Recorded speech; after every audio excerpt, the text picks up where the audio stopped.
All right, what's good? What's good, peasants? We are back on this Sunday. You know what I'm saying? A lot of basketball talk. Some of CEO's favorite thing. Me and CEO will take a massive shit all over Aaron Judge. You know what I'm saying, for being a fat and DC as well too. CEO. CEO, say what's up to the peasants. Yeah, what's good, peasants? You know what I'm saying? Shoot. But as they roll in here, we got Donnie in here. Me and Donnie were talking. I think this is AI version Donnie. RJ stay here on my boy Punk. Yeah, fuck CM Punk. We got Taj in here. You know what I'm saying? Well, Taj, we're gonna be talking about your Lakers soon. You know Yeah, what I'm what's good, saying? Taj? You know what I'm saying? But CEO, let's start off with the main topic here, CEO. All right. NBA expansion talk. The NBA is expanding to Seattle and Vegas. That's the two biggest thing. Did you block me? No, you're not blocked, Marcus. What's up, Marcus? I should fucking block you with all the dumb shit you be saying, but no, I ain't block you. But CEO, the Grizzlies and Timberwolves will be moving to the east, and Seattle and Vegas will be going to the west. Now, CEO, two-part question here. Number one, how do you feel about the change? And number two, do you feel like the NBA should be expanding?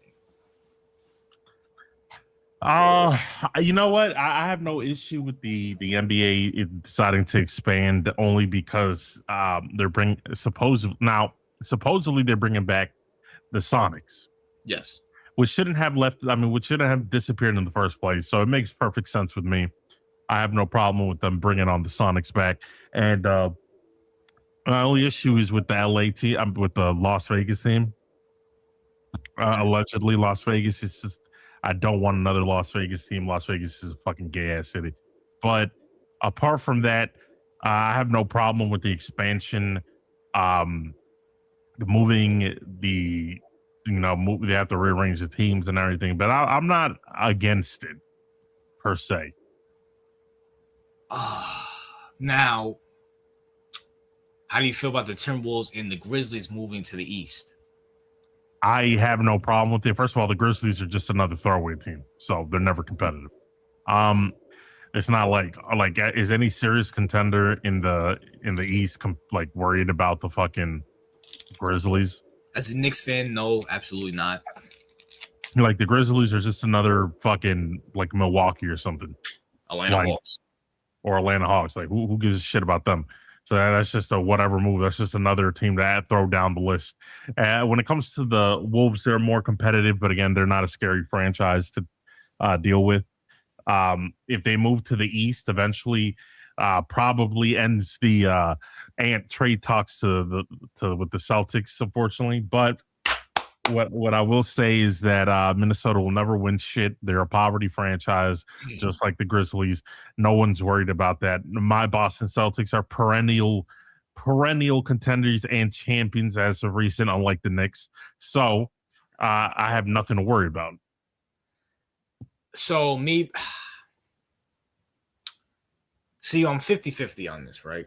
All right. Well, let's talk about the expansion itself. I'm 50-50 on it because, our NBA expert, Brandon, brings up a good point that the way how it is now is good. Why change it? But I do like the fact that the Sonics are coming back. They should never got rid of the fucking Sonics, to be, in my personal opinion. Fuck OKC, especially now. So I look at it from this perspective. I'm not against it, no. But me personally, and I'm probably speaking for you and Brandon, the NBA is actually everything that they did, the play-in tournament, the in-season tournament, a lot of people not load managing, the fucking 65 game rule with the MVP that's making a lot of players play now.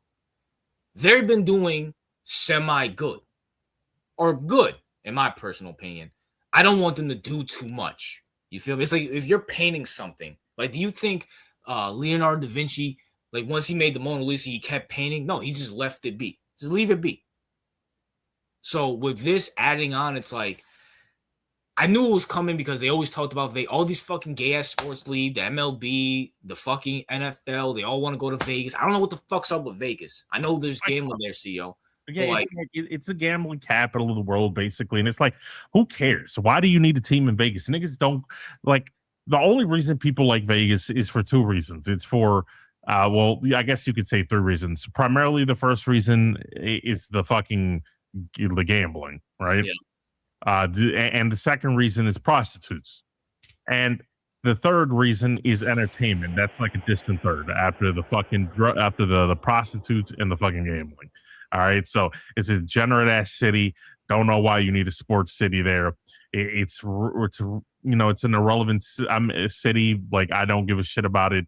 It's only relevant for you if you're a degenerate. All right, I'm Yeah, right now. If Vegas is only relevant to you if you're into degenerate things. That's all I got to say about vague trash ass Vegas. Like we should be giving teams to cities that like care about sports. All right, first and foremost, care about having pride in their city.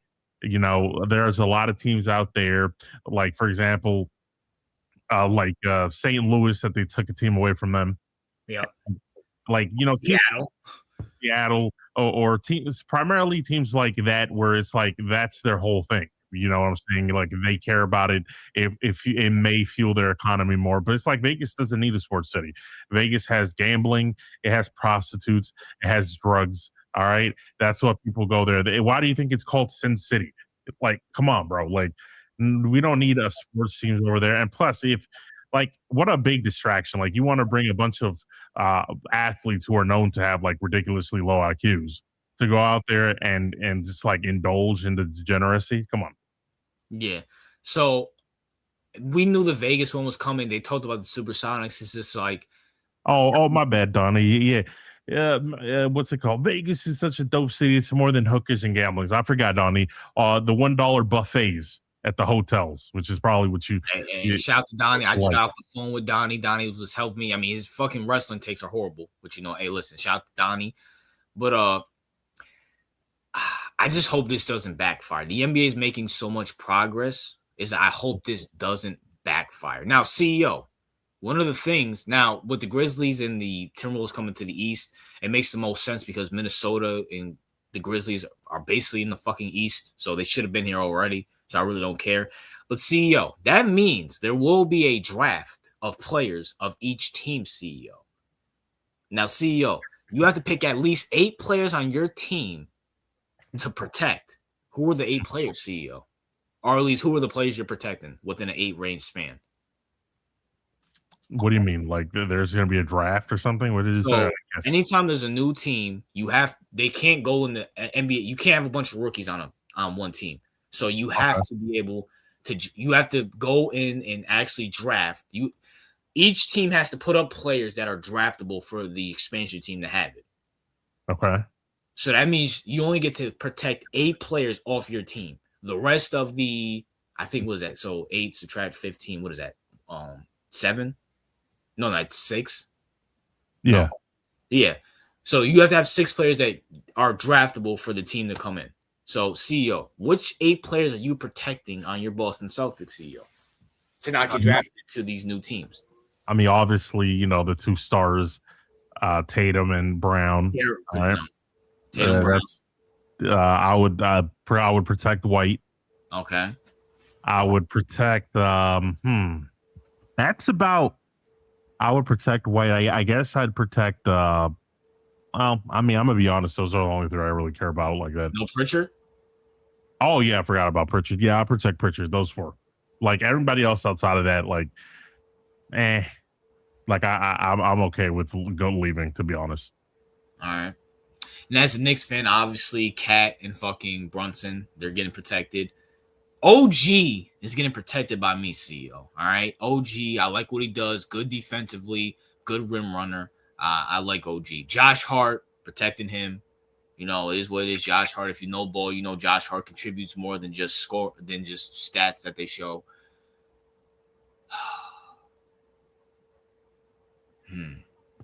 Like OG's not his real name, right? Because there's no like. Yeah, it's probably like his legal name. It's probably short for something unpronounceable. Like that's what I always knew him as OG. I always thought it was like a nickname. I could be wrong. No, I really do. Fuck. Other than those, like Bridges, you can get the fuck up out of here, bro. I'm tired of your bitch ass. Deuce, you're too injury prone. Mitchell Robinson, you're too injury prone. Oh, I mean, Jose. I mean, I guess right now, Jose, we'll see how it goes next year. But those 4, I'm protecting. Everybody else, you can get fucking drafted. Yeah, I mean, it's just I don't know about like they have to put. I mean, the team. Listen, the new teams are going to be bad anyway, right? Like no Yeah. teams. Like you're not going to be able to draft like any viable players or any player that really matters because teams are going to protect them. So it's a bunch of fucking role players. Yeah, basically. At that point, you might as well go with all rookies. Yeah, I agree, but I mean that's what the NBA wants. That's what I'm saying. Like that's why I'm not against it because it could be a success. CEO, the Supersonics could get a franchise player, put them on the map, whatever. But No, it's just it's like I think it's you should do all rookies, right? okay. See how it plays out, and you never know. Maybe because like the league is full of surprises. You have people that just come out of nowhere, and one of these rookies are going to have a chance to shine. It's going to be an interesting story. They started with fresh players, not like used players from other franchises that only went there because they got drafted, right? So I feel like whereas with the new blood with the new players, it's going to be a lot more energetic. I like the idea of like all rookie teams. We'll see what they do. They could change it up. Maybe they go all rookie. I mean, but CEO, you got to realize, like, I mean, I guess they're gonna sign undrafted rookies because they're only gonna have like 2 draft picks. So, I mean, I wouldn't be opposed to like giving them more draft picks or something like that. Um, and let them giving them priority in the draft, right? yeah, Like the year you decide to add extra teams, like the lottery will not be like done like the exact way, or it's going to be like, okay, we're going to have a lottery system after we give like these new teams like the best picks, right? I feel like that's the best way to do it. yeah, but you're gonna have owners like fuck that. Like, I want the best players, so you're gonna have Yeah, no. well, I mean, like owners, listen, bro, you already got a franchise in the NBA. Shut the fuck up. All right. It's one of those things. Like, if we want to be fair and you want to be exciting, I feel like who wants to watch a team composed of fucking, fucking, I don't know, Deal, Al Horford with deal. fucking with D'Lo with fucking like that like Alfred Payton or some shit like that. Like I mean, it's just no one wants to watch that. At least with the rookies, like one of them's gonna bounce off. I can feel it. Like one of them has to work out. Yeah. So and by the way, this is how it should be. You start with a fresh crop of players and you build onwards, and they're going to be shit either way. Whether you draft from other teams, whether you draft other teams' garbage, right, Mm-hmm. or whether you get a fresh crop of new players, it's at the end of the day you're going to be trash. So might as well develop like new talent. Yeah, that's true. I mean, unless you want to give them a big salary cap and they can sign good free agents. I mean, so I mean, Yeah, but you can't you have to give them some advantage, like the draft makes sense. Like if you're gonna do this, other teams got to suck it up, and they got to get the first and second picks of the draft or something like that. But you can't like say, all right, like we're just gonna compose a team of washed up trash players that no team wants because they're gonna protect 8. You gotta notice something. Like you got something of note. You said about 4 players. I said about 4 players. When I look at Taj's comment, he said about 3, maybe 4 players. Like that means that we're locking up 4 players, but they're going to lock up 4 additional players after that. So the ones that are left over are like fucking like barely viable like players on a roster. yeah. I mean, unless Shit, they might not even get no Al Horford or Alfred Payton. They might get like fucking like some random from Purdue or something. or hell, Like, maybe CO, maybe just hypothetically, maybe because Ja and Giannis, and we're gonna get to Giannis soon. Maybe maybe the NBA is all right. Listen, here's some draft picks. Give Giannis to Seattle, so they have something to look forward to. or so Power yeah, versus power. yeah. But the league is gonna have to do something to make this viable. Because if you're just gonna do a scrap draft, that's not gonna work. I mean, now thinking about it, they gave OKC James Harden, KD, and Russ basically. So I mean, Listen, the NBA is not afraid to cook up trades, if you know what I'm saying. You know what, CEO? I support that shit. You know what I'm saying? It's entertainment, fucking entertainment, all right? You're speaking of, I don't give a fuck, bro. As long as nothing's happening on the court, as long as it's organic on the court, who gives a fuck? Luka go to the Lakers, who gives a shit, CEO? Or you got to do something like I don't know if I listen, I know, but it's or you every team has to give up a player on their starting lineup or something like that. That's fine by me. Like a player, it has to be every team has 5 starting players. You got to give up one of those starting players, or they get a part. You only get to protect 3 or 2, right? Okay. And then the team gets to pick from your starting lineup. That's the only way it would actually make sense. And obviously for me, my starting lineup, Bridges, you can fucking go. I'm tired of you. I'm so fucking tired. I can't wait till Bridges chokes it up soon. Well, Bridges wasn't choking up against the Celtics last year. All right, you feel me? So you know what I'm saying? Yeah, but I can smell I can smell you crashing out at Bridges real soon. Well, time out. I'll say this: Bridges shows up against the Celtics. I'll give him that. He's trash every other game, but against those dirty ass Lucky Charms, he be cooking. We should send Brunson to Vegas. Master J, we should send your fat ass to Vegas. How about that? Brunson ain't going nowhere. He's New York for life. He's in CEO's top 15 point guards of all time. Give respect to Brunson, all right, pussy? And Skeleton, you're a fucking time out. Whoa. Time out. Skeleton, you're a Sixer fan. Can we put Maxey in fucking Seattle so I can actually root for him? Fuck Philly, all right? Dirty ass Philly, all right? Speaking of that, and nigga, Maxey should not be in a fan base with your faggot ass who has this fucking oh my god, yo, Skeleton, can you get one normal profile picture? The one normal profile picture you had was that stupid that fucking ghost shit, and even that was corny. Skeleton, you're known for that's your thing. Every commenter has a thing. Your thing is just shitty profile pictures. You know what I'm saying? Donnie, you don't like Paulo Banchero anymore? Because you know Donnie's Orlando fan. You don't mess with Paulo? Yeah. You were slurping at him. You were slurping on him last year. So what about your boy? I would send Donovan to Seattle. Why not? Get him out of Cleveland with James Harden. I want him out of fucking Cleveland. You know what I'm saying? But we'll see what happens, and that's gonna be a very big storyline this summer, CEO. The expansion, what they do, and stuff like that. There are rumors that Kevin Durant's trade I think they're coming in 2028, CEO, if I'm not mistaken. And CEO, No, go ahead. And CEO, like you said, storylines matter. Guess whose contract ends in 2028 or 2027? Mr. Kevin Durant's contract. And you know where Kevin Durant was drafted to, technically, the Supersonics. Oh my god. No fucking way. You want hey, listen, they might not be good, but that's a storyline. I mean, yeah, it's a storyline, but it's do they even want KD? I mean maybe, because they aren't the Thunder, right? So yeah, they're not they need something to sell tickets. He betrayed the Thunder, not the Sonics. Yeah, Sonics. He betrayed Russ. He didn't betray. I'm gonna make a video. You know what? I'm gonna save that video because I know for a fact me, you, and Brandon are gonna have a conversation about this video I'm about to drop. All right. When he comes on here, because it's something that hits home with him, one of his favorite players.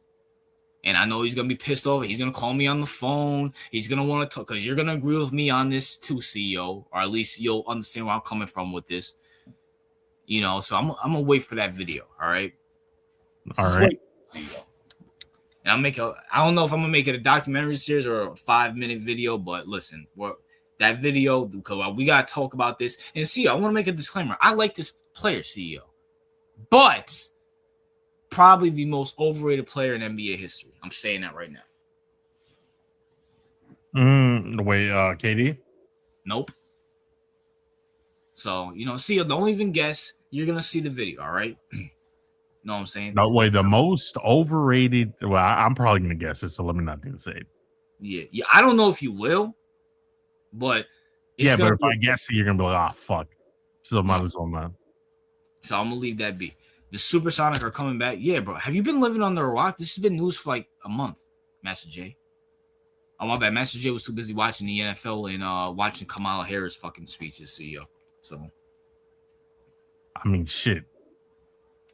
but speaking of that, CEO, speaking of, Kamala Harris, she's out there in LA or California, wherever the fuck it is. I don't know. Luka Doncic and LeBron James, CEO, on a 9-game winning streak. Luka's been on a scoring tear after his divorce, CEO. And CEO, do you think the Lakers are a threat, CEO? To my Celtics, no. I'm talking about in the West. I mean, yeah, of course. I mean, they're a threat, but I'm not that high on Luka. You feel me? I know a lot of people. Oh, Luka this, Luka that. You know, but listen, I have. They are a rival, and no, I think everybody would love to see a Lakers Celtics championship. Well, that's not. They will love a Knicks versus Lakers. Nah, get the Knicks out of here. We want classic rivalries. LA versus New York. I don't give a fuck about Boston. Nigga. Boston and LA. That's the premier. That's what we want to see, RJ. We don't want to see no bum ass New York. All right. And in terms of the Lakers, I mean, yeah, they're looking good. I mean, they're looking. Listen, they're heating up at the correct time, right? It could be that the playoffs are right around the corner and they're kicking it in gear, because I feel like most teams that are like that are really at least familiar with winning a lot, like slow it down towards the end of the year, unless you're OKC, but they're kind of like front runners who like to show off, and they're like the new kid around the block. They got their first fucking little league trophy, right? And like they're trying to show everybody that they can do it again. So that's the only reason they're winning like a lot of regular season games. But in terms of like teams that have been there and done that before, I consistently, like, I could see them turning up in the playoffs, and it'd be a nice surprise to see where they go. But I still don't think I see them coming out the West. I'm gonna be honest.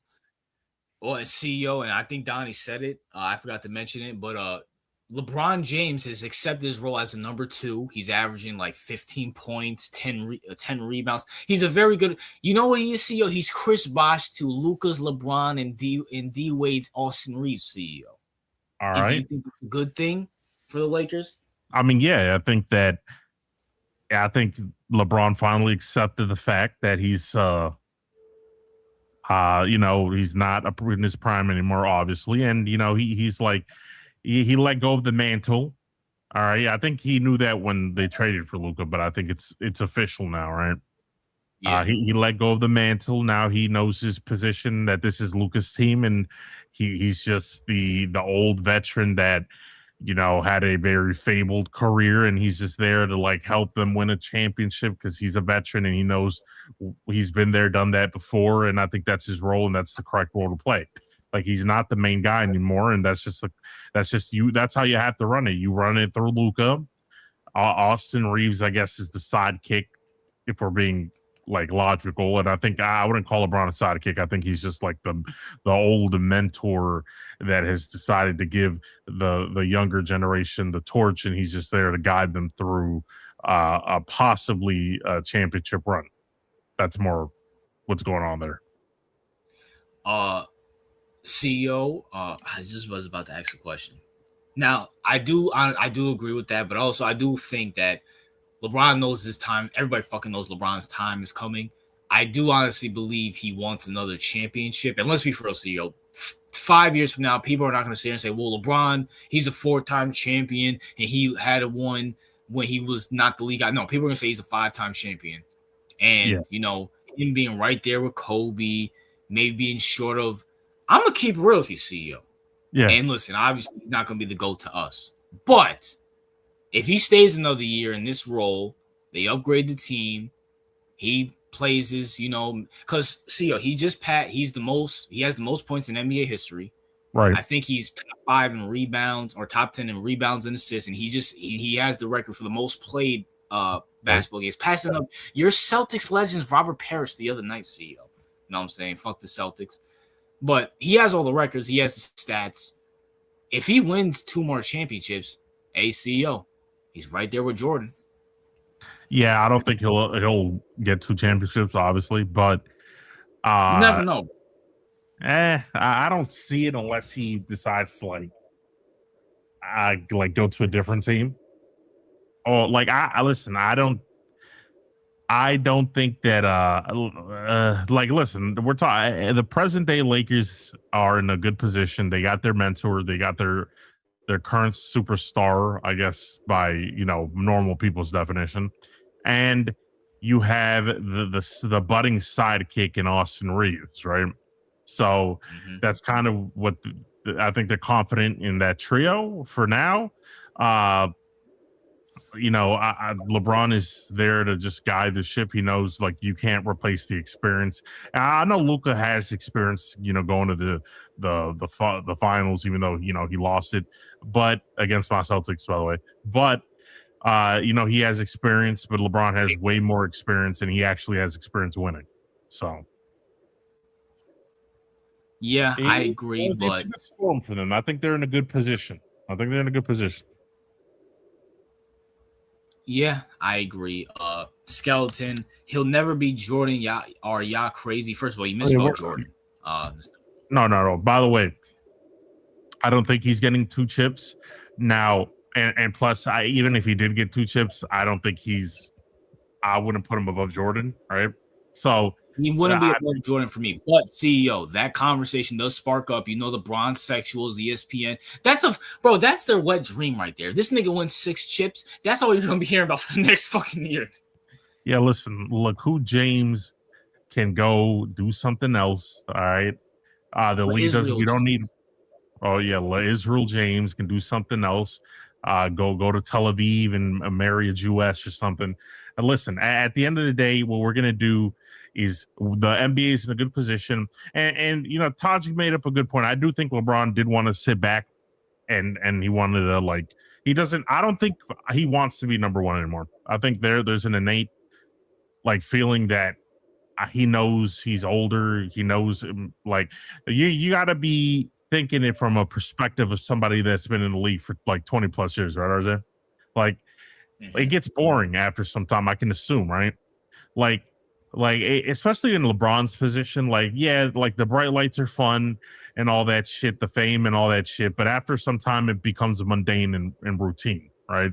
So in my opinion, I think that he wanted to pass off the torch. He did it with Luca. I think he wanted to pass off the torch to multiple different guys. I think realistically he did want to give the torch to AD, but just AD was just massively injury prone and was not capable of doing so. Okay, uh, I think he wanted to pass off the torch to Kyrie, but Mhm. that just didn't work out relationship wise.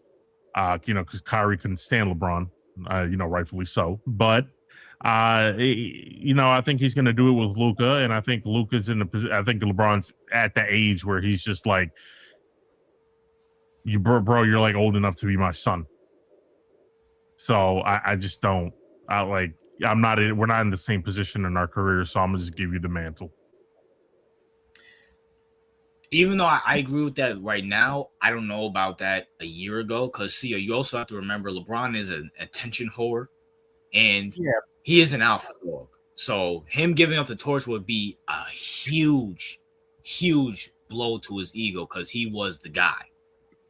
So at the end of the day, I don't know. I think yes now, but we don't know. Well, no, LeBron can't accept the fact that he can't reach the GOAT conversation with Kobe and them. First of all, he's better than Kobe. And second of all, who's yeah. them? Well, I think the only them is probably Jordan to most people, but like with Kobe, like I'm just be honest, bro. Like most people have him above Kobe for like the past 10 years. So hey, that's not even a conversation. I know Skeleton's LeBron hater, rightfully so though. Skeleton, that's a good quality to have, being a LeBron hater. But He's a Philly fan, so let's chill out, bro. I mean, he may be a Philly fan, but he's right. He rightfully hates LeBron James. Now, my only Whoa. thing, what? Oh, so our good friend Little Nig came in here and said, "Fuck St. John's." Little Nig's team in college basketball just got eliminated by St. John's CEO, What was his team? Kansas. 67 to 65 CEO. You know what I'm saying? I mean, leave it to little Nigs teams to lose. It's going to be a very by the way, losing year. I just want to let you know Virginia's losing 54 to 48 to Tennessee right now. Well, I don't know anything about college basketball, so I didn't expect much. You know what I'm saying? You know, my Arizona's playing Utah State in a couple minutes right now. Or at 8. I don't know what fucking time. I'm gonna be honest, like I could never get into March Madness, right? Like, I could never get into it. I'm gonna be honest. It's not my thing. See, I'm gonna keep real with you. March Madness has probably been the most thing I watched throughout this whole week. I fucking love it. The atmosphere, the games. I'm gonna say this, right? It's not as good as the NBA, but if you like hustle and the fucking emotion of a sport, you will love March Madness. Yeah, it's just like with so many things going on, you got to select a couple of sports, and March Madness is out of the pool range for me. I mean, what else is going on? The NFL's over. The NBA's still in its low moment. Baseball, I mean, no disrespect to you, we're Yankees fans. We have nothing to fucking look forward to. Oh, listen. Miracles happen, RJ. All right, miracles happen. Now we're Aaron Boone at fucking helm. Fuck Aaron Boone. And we got new games releasing. You know what I'm saying, RJ? The things like, you could like. I don't know. That's a good question. Oh, Fable. There you go, Fable. All right. What is Fable? I know what it is. I just know what is it about. No, remember that you had the original Xbox, right? Yeah. You don't remember the Fable franchise? Like I have the original. I have it now, not back when I was a kid. Oh, okay. Well, that one they're making a remake. So. But yeah, but that's not new. They're just making a remake. Well, the point is, we got newer games to test out. You know what I'm saying? And plus, RJ, sleep. All right, sleep is very good. All right. I get a lot of sleep. But yeah, listen, March Madness is not on my top tier list. Plus, it's relatively. The only good thing about March Madness is that it's pretty short lived. All right, not much. Yeah. It goes by pretty quickly. So, all right, I see Fable. I guess it's coming to Xbox now. I mean, PlayStation. Yeah. Okay, I know what this is. I never played it. Oh, I played it. It was fucking good. It was excellent. Oh yeah, yo. Well, see, yo, you can rejoice that Najee said that his Tar Heels lost. Who the fuck these assholes lose to? Was it the High Point or something? No, it wasn't High Point. They beat Wisconsin. Not gonna lie, March Madness. Not gonna lie, March Madness. Well, man, you know what? Are you talking about the NBA playoffs? Yeah, it's better than last year's playoffs. I don't know about last year's players. No, fuck OKC. All right. I don't know about last year's playoffs. We'll see about this year's playoffs. March Madness has been dope. Oh, damn. They just showed the game-winning shot. Damn. That must suck, bro. You lose off a game-winning shot. Nah, just in general. Nah, you tripping with that one, bro. Have you not remembered the NBA playoffs last year? That shit was dope. March Madness is so hype. I don't remember who won March Madness last year. It's hit or miss. I feel like March Madness is a good like casual thing where it's like a lot of people that never really watch college basketball pretend to like really like it. Like, because it's always been like that. It's at the office we have a March Madness like bets and all that shit. I'm like, you niggas don't even really care about the sport. Like you only like it's just a thing. Like March Madness has become like an American institution. That's the only reason people follow it. Like let's just be frank. I know they're both elite, but March Madness, the upsets and shit, and you never know what happens. Well, yeah, that's a fact. Like no one watched. Like for example, when we watch the NBA, right?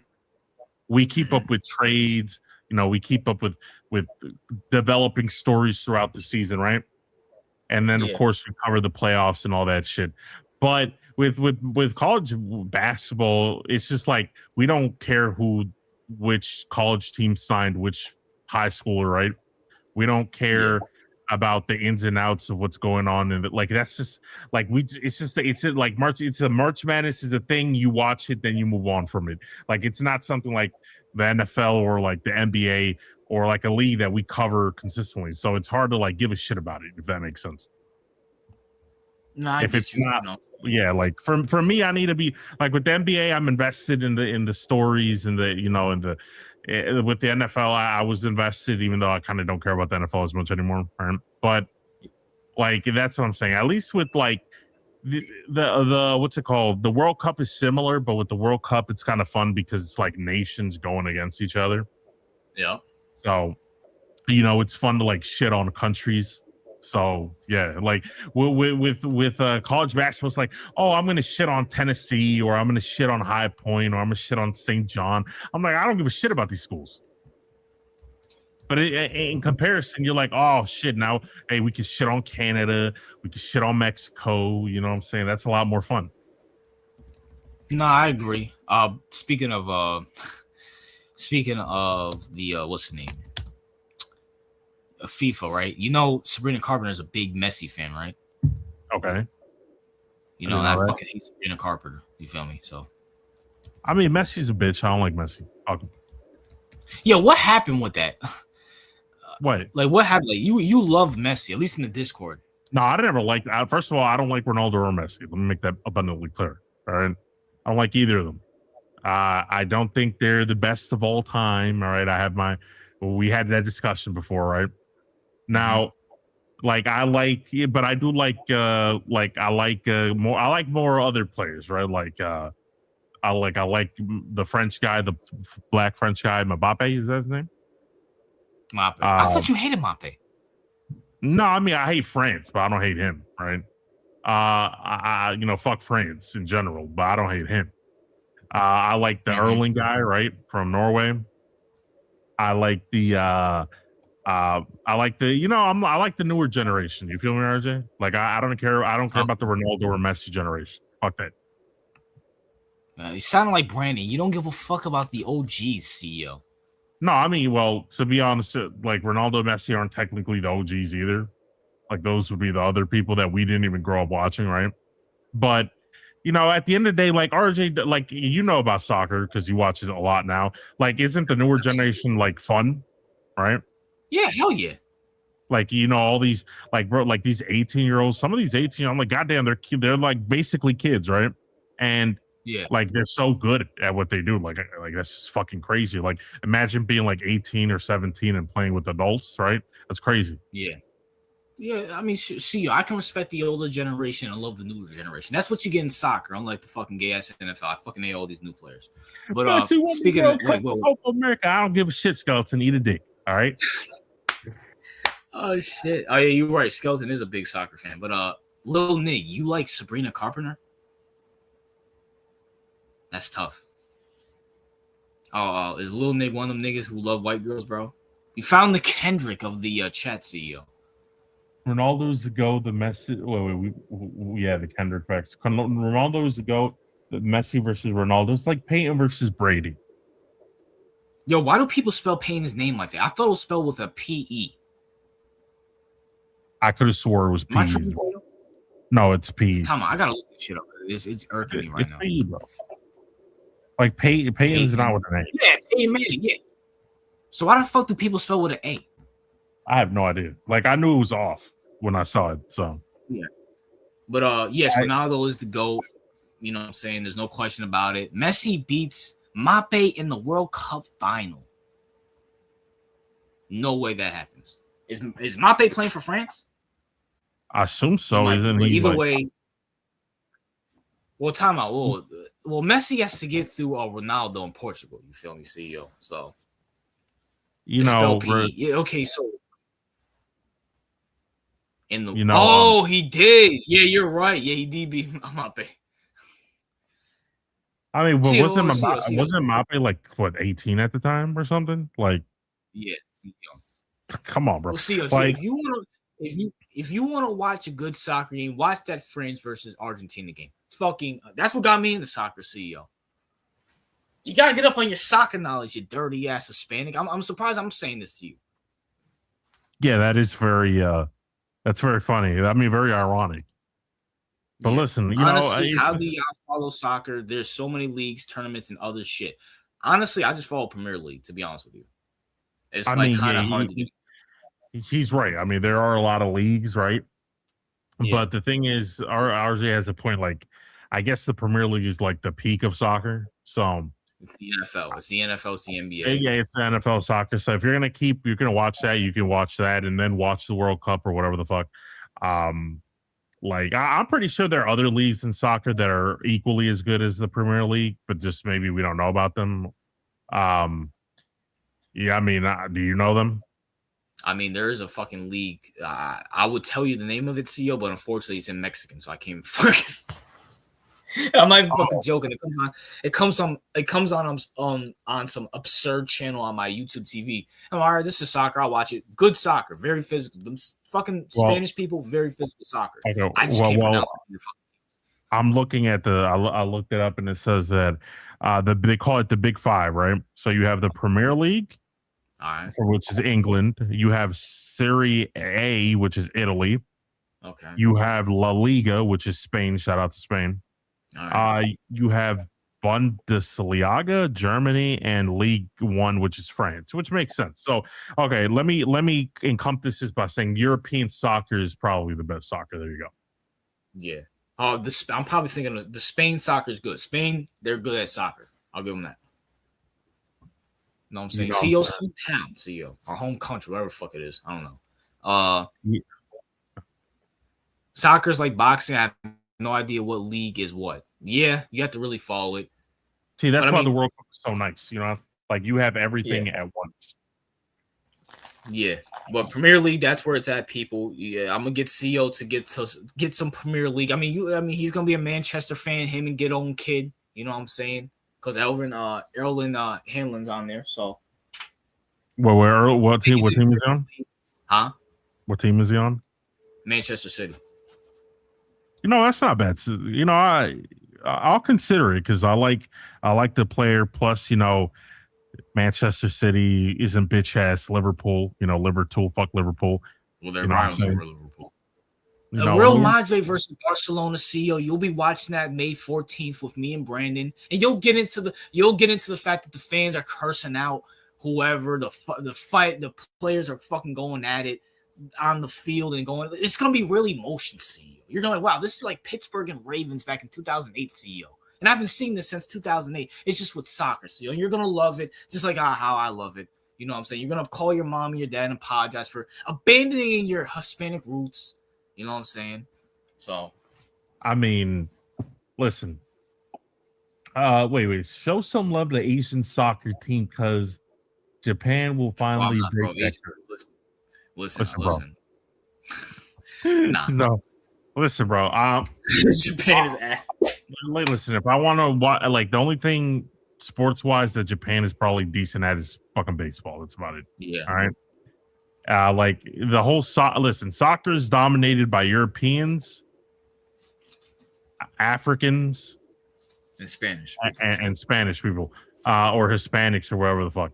But Yeah. listen, yeah, well, European soccer is great, and let's just be honest, like European soccer is basically just African soccer with like, like with the More amount of money. blacks, like the amount of blacks they siphon from Africa, right? Like you look at Team France, and it's like, well, there's one white guy in Team France. Facts, bro. Yeah, I mean, But hey, listen, I'm not against. I mean, bro, you go to Africa, and you're like, hey, bro, you want to keep playing in the fucking field full of dog shit, or you want to come to fucking England and play and fuck a bunch of white girls? I mean, would anybody say no to that? no, I mean, like, Africa has a lot of good athletes. Just they're the countries are so poor that they don't usually get access to like training facilities that richer countries Victor would have. Olsman, CEO. Victor Huh? Olsman, CEO. Look out for that name. 21, 22-year-old fucking animal for Nigeria.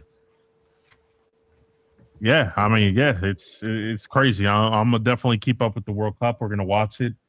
At least European football fans have more passion than American fans and South Americans. I Yeah, the mean, MLS fucking sucks, bro. no one gives a shit about soccer in America. Americans are stupid as shit. I like Like Americans, like they're too busy, sucking some Goodell dick, sucking some Adam Silver dick, or Dana White dick, whichever bald headed bitch they like. So that's what they're too busy doing. Like did we even qualify for the cup, or did we? ARG there. Hey, can somebody in the comment section tell me, did we qualify for the cup or something, or what? Well, what happened? Oh no, I asked. Speaking of thoughts on AFCON trying to take away the trophy from Senegal to give it to Morocco. I know nothing about that, to be honest with you. Okay, so apparently the U.S. did qualify. So the U.S. did qualify, right? Yeah, they've been qualified. All right. How are they shitty ass qualifying? They suck dick. Like, we got no names, right? It's not that. Do we have any brand names? I mean, see, let's be fair. We're America. We do have athletes that play soccer that are good, but also we can just buy we can go to Africa and buy them too. Let's be for real. Like, come on, man. Which we don't do, by the way. Some. And the FIFA gave us an easy ass cup, so easy ass group. So we're making it to the final 16. Just letting you know. Yeah, I definitely smell some dirty dealings right there. But CO, it's in the U.S. It's in Canada, Mexico, and U.S. Of course, we're gonna put the U.S. in there. Yeah, no, yeah. You act like you've been there before, all right? Stop, follow the money, motherfucker. Let's just eliminate the shitty teams, right? And let's just root for the good teams. Remove them shitty ass teams like the USA. We suck dick at soccer, so just remove them. I mean, Tom Carter brought up a great point back in the day. It's like our best athletes go play football, like American football or basketball. They don't play soccer. That's why we suck at it. Yeah, that is true. Why are you talking about gay ass soccer? Wait, what? Huh? Why are y'all talking about gay ass soccer? Donnie, you're Hispanic. You should like soccer, all right? Donnie, stop being a coon, all right, Donnie? Get into soccer. Stop watching the shitty ass Giants, all right? You feel me? And watch fucking Spain, all right, Donnie? Watch Puerto Rico, bro, all right? I hope Jamaica gets in. Jamaica's not getting in. Unfortunately, they're not that good. Yeah, USA means you suck ass. That is not a bad fucking acronym right there. I'll give Master J credit. You suck ass. Yeah. I mean at soccer, these do suck ass. You know what I'm saying? But unfortunately, Donnie's upset that we're talking about soccer. Donnie, you better get used to this because all summer we're talking about soccer, bro. Just letting you know, bro. We're going to get into the World Cup, especially if it's two major teams, bro.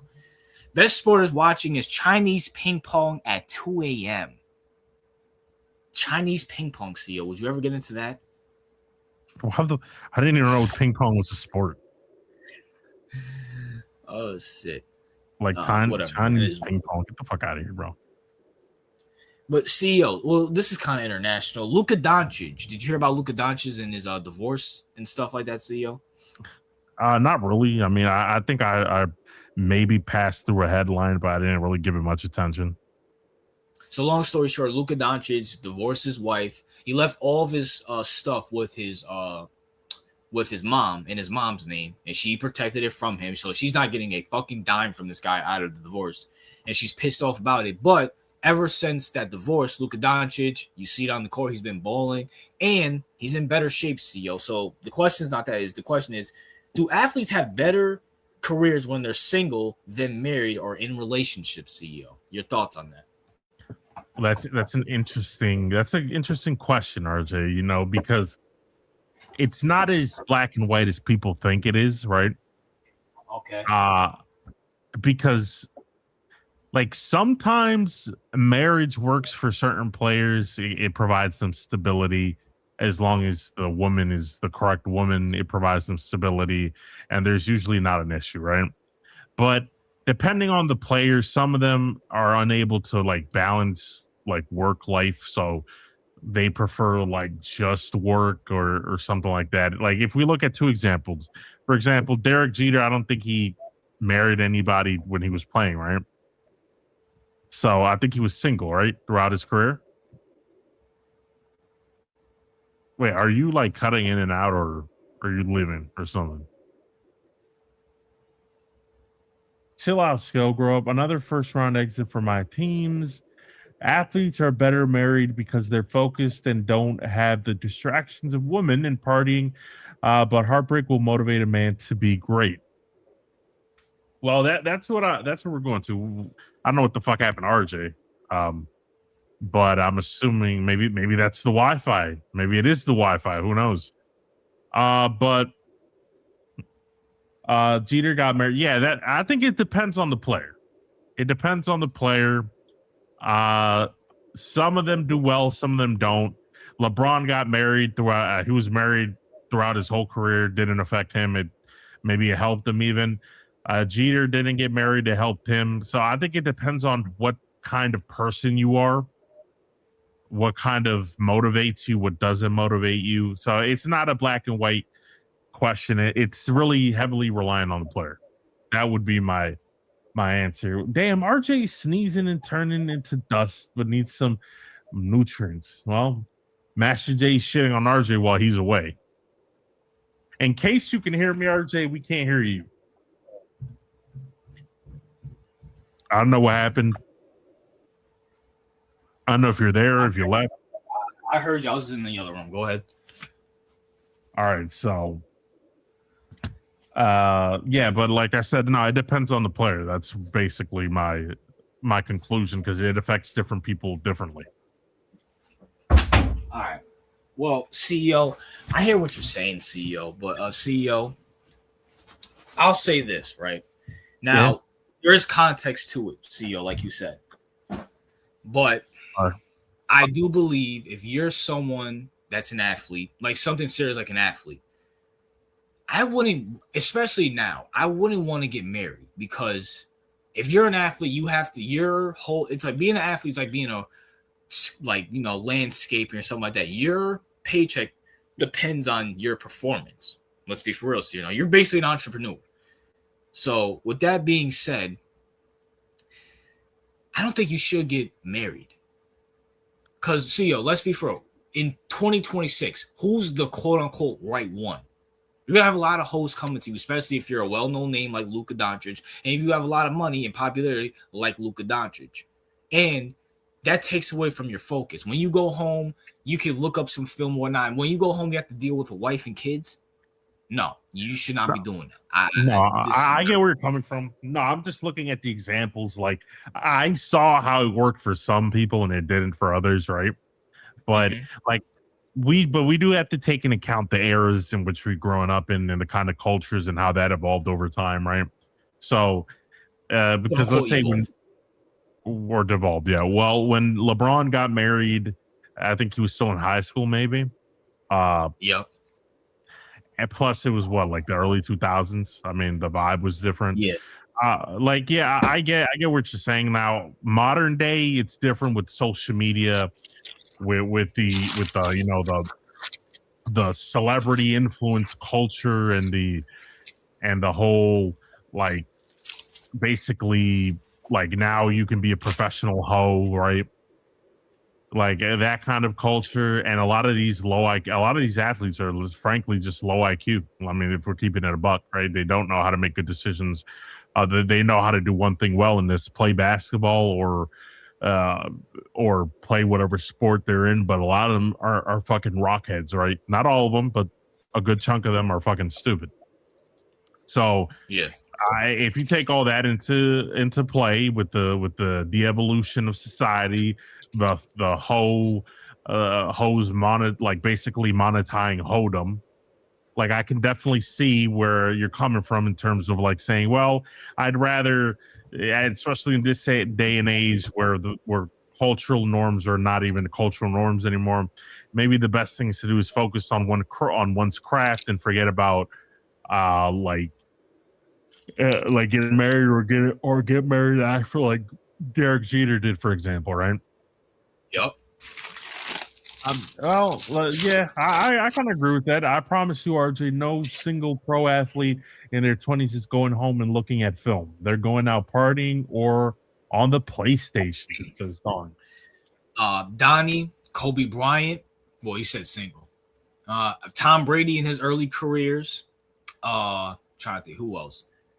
Derek Jeter. You don't think they were doing that?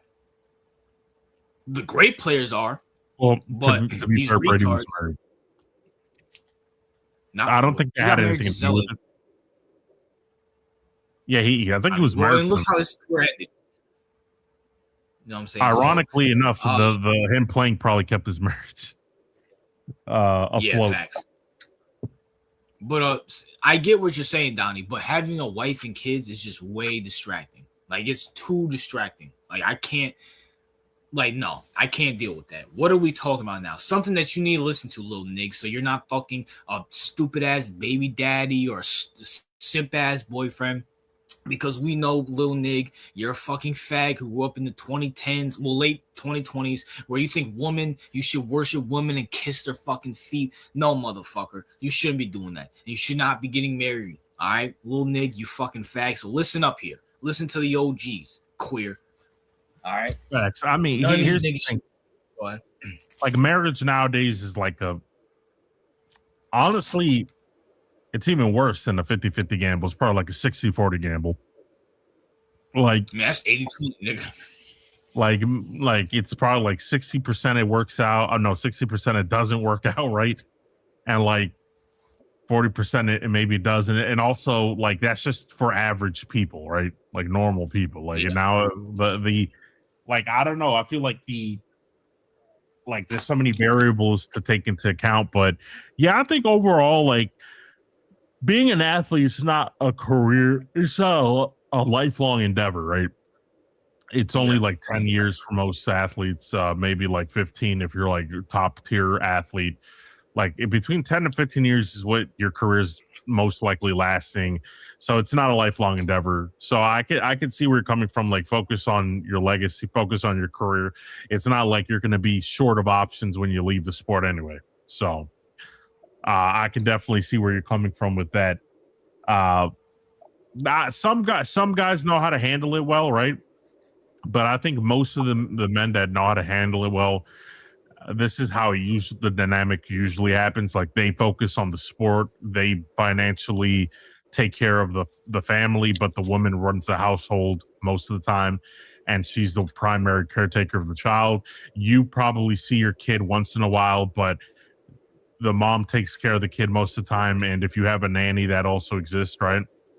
Like most of the time, I feel like most of these athletes see their kids a few, like maybe a couple times a week. Yeah. Like, Also, see, I want to bring up this point too, right? Look at Steph Curry and all Aisha's bullshit. This nigga ain't been the same since. No, like the problem with Steph is he's a cuck, right? Yeah. That's a problem. Like Steph doesn't know how to like put the foot down. He's also like Steph is not like people like Steph is a very complicated character only because I think he's a cuck and he could be morally vacant as well as a person. Maybe he doesn't even care about any of that. So maybe his values are so inverted that what we deem as appropriate behavior, he just doesn't give a fuck about. So, he's a very weird person. Not a fan of Steph as a person, to be honest with you. You know what I'm saying? So is what it is there. I mean, look at Will Smith and his fucking marriage. Nah, don't get married, people. Don't get married until you're ready to retire and be laid up with a fucking girl for the rest of your life, all right? No, yeah, I mean with Will Smith, that's another cuck, but he took it to a different level. Holy shit, that nigga took it to a whole different level, bro. Like if you're a cuck, bro, I mean, it's just not. I mean, because that's the whole problem with the cuck thing is like they like it, like secretly that's what they get off on. So, like, how do you get off on that? Oh, man, like how? Like obviously Will Smith has a humiliation kink. Like that's obviously what's going on there, right?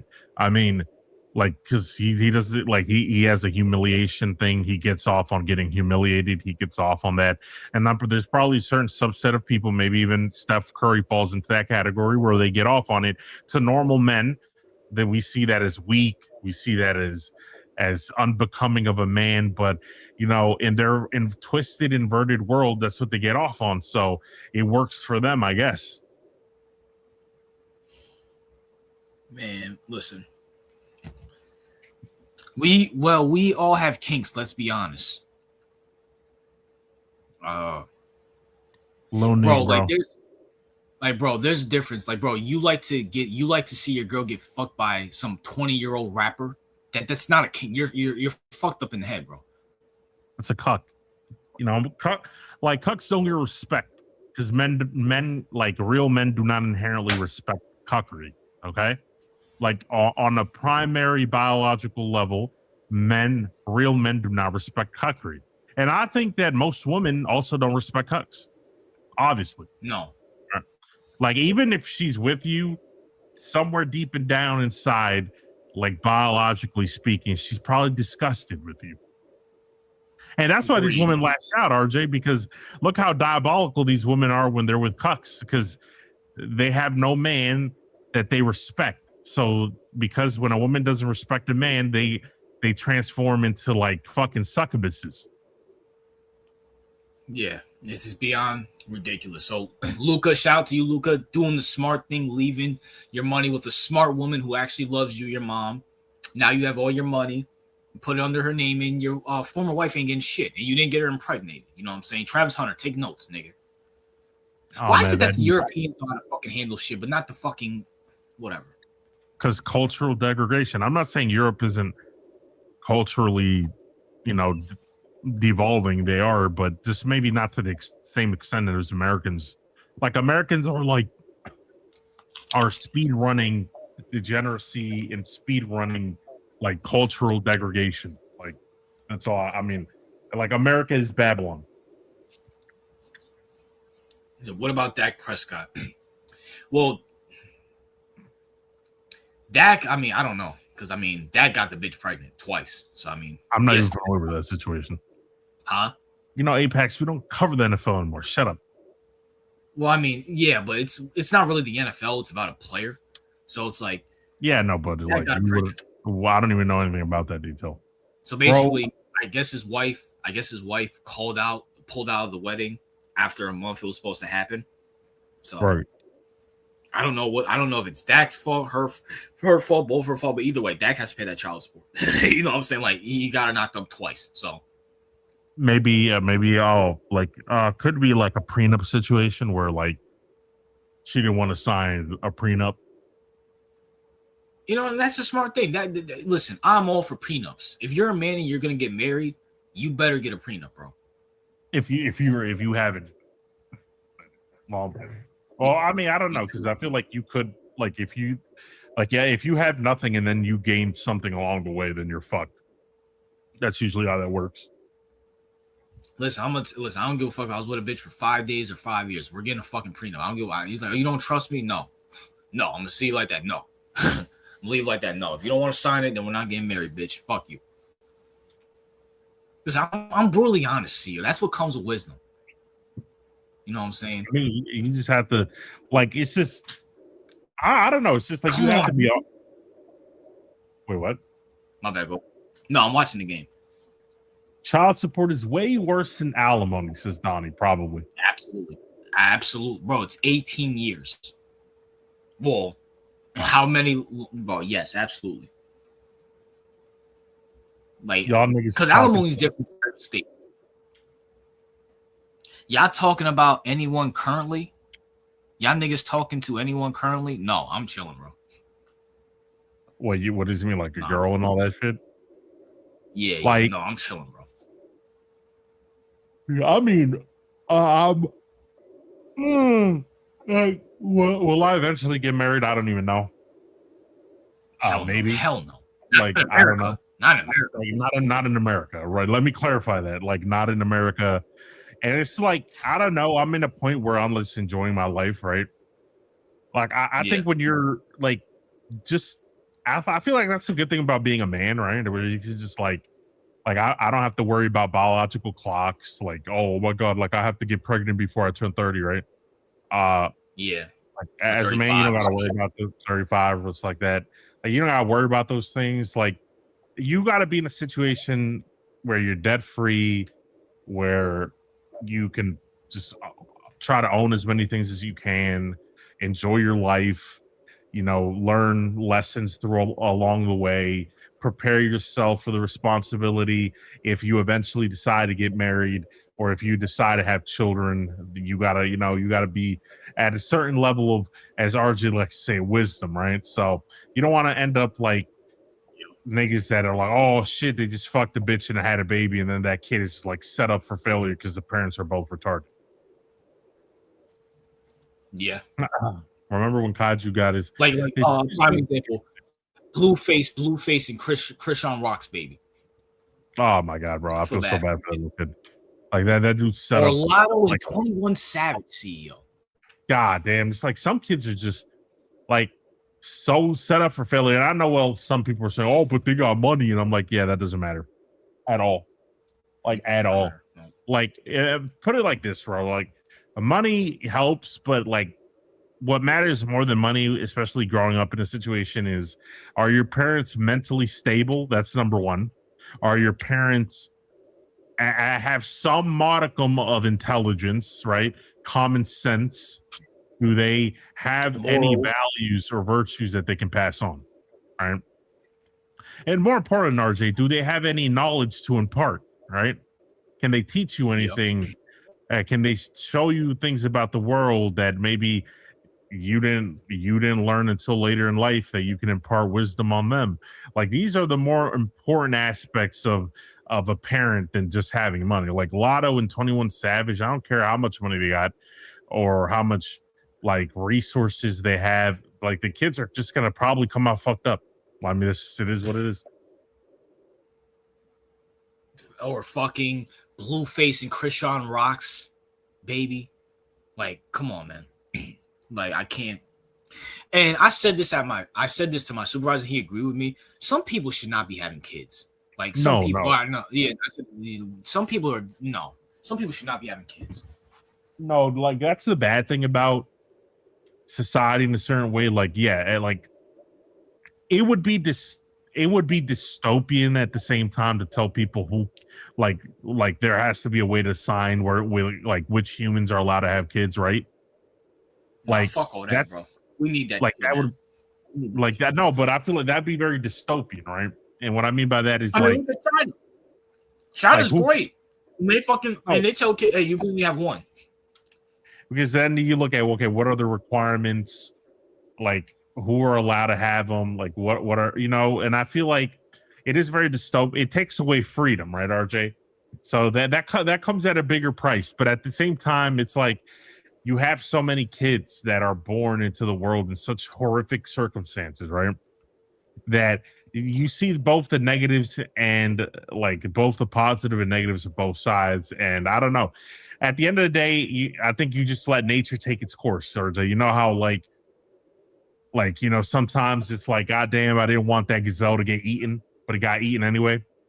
Like, man, sometimes shit like that has to happen, unfortunately, because that's two different things. Because here's how I put it.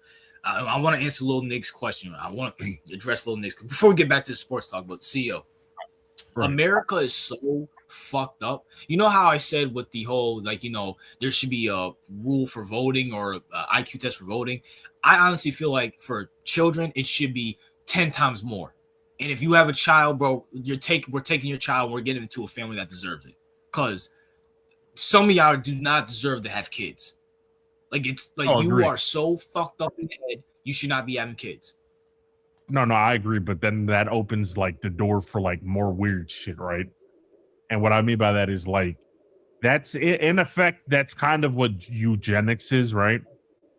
And like opening the door to eugenics then creates other hosts of problems. So my kind of perspective on this whole situation is like kind of like the jungle, right, RJ, right? Like, some of you niggas got dealt a horrible hand in life and you're most likely going to die, right? Like, that sucks dick. Okay. And I wish I could help you, but it's like, God damn it. That's kind of the way God designed it, right? Like, shit. Like, you know what I'm saying, RJ, right? Like, because I feel like when we go to the eugenics things, it's kind of it's gonna end up being like, okay, this person can have kids because their IQ, like, you have to have a certain IQ threshold, and then there's somebody who's gonna be like, yeah, that's right, you have to have a certain amount of intelligence. But listen, let's look at demographics. The Asians, should be able to have kids because their IQs are generally larger on average. The blacks should definitely not have children as much. Only the few selected blacks because their IQs are generally lower. It just opens up a can of racism. Let's just be honest. It opens up like this whole eugenicist bullshit. Like you just RJ just gotta let it be like the jungle, RJ. The Hispanics wouldn't have kids either. They're fucking retarded too. Wait, who? Like, come on. The Hispanics. Like, come on, bro. Yeah, that's what I'm saying. Like, we would get rooted out, you know right? What? See, I'm all for it. I'm sick and tired of seeing these dumbass baby daddies and these dumbass baby mamas. But you see, that's it. No, I agree with you. I know what you're saying, but you got to think about it from this perspective. Like, the people in control of that mechanic, right, would be, first of all, we all know the tiny hats would control it. All right, that's one. And second of all, like the people in charge of it are going to be eugenicists that favor whites, probably Asians, over everybody else. So that means the black population will be phased out. Anybody that's mixed to a certain degree will be phased out, and they will claim that superior culture. So we're gonna phase ourselves out. Like that's probably not that. Like you gotta. I know it sounds fucked up. We'll move to a different continent. Fuck it. You know what I'm saying? That's what I'm saying. Like I know what you're saying with like some people shouldn't have children. I 100% agree with that, but it's kind of like, and I think to a certain degree, the state, like if you're unfit to be a parent, they do take away your child, right? I don't know about that. I did not know about not that. Not everyone, but like there is a certain threshold where it's kind of like, yeah, you're doing meth and crack. We have to take away your kid. I'm sorry, right? But even that's not even enough. But it's just like, I know, like the moment we open that can of worms, you're gonna get all these like goose stepping, Zig Highland motherfuckers. I can already see it. You know what I'm saying? You know what the worst part about it is? Like these niggas are gonna be like, yeah, let's they're gonna do what the Israelis do. Like the Israelis, you know what they did to the Ethiopian population in Israel? They castrated them, the woman. They chemically castrated the woman so they wouldn't reproduce, right?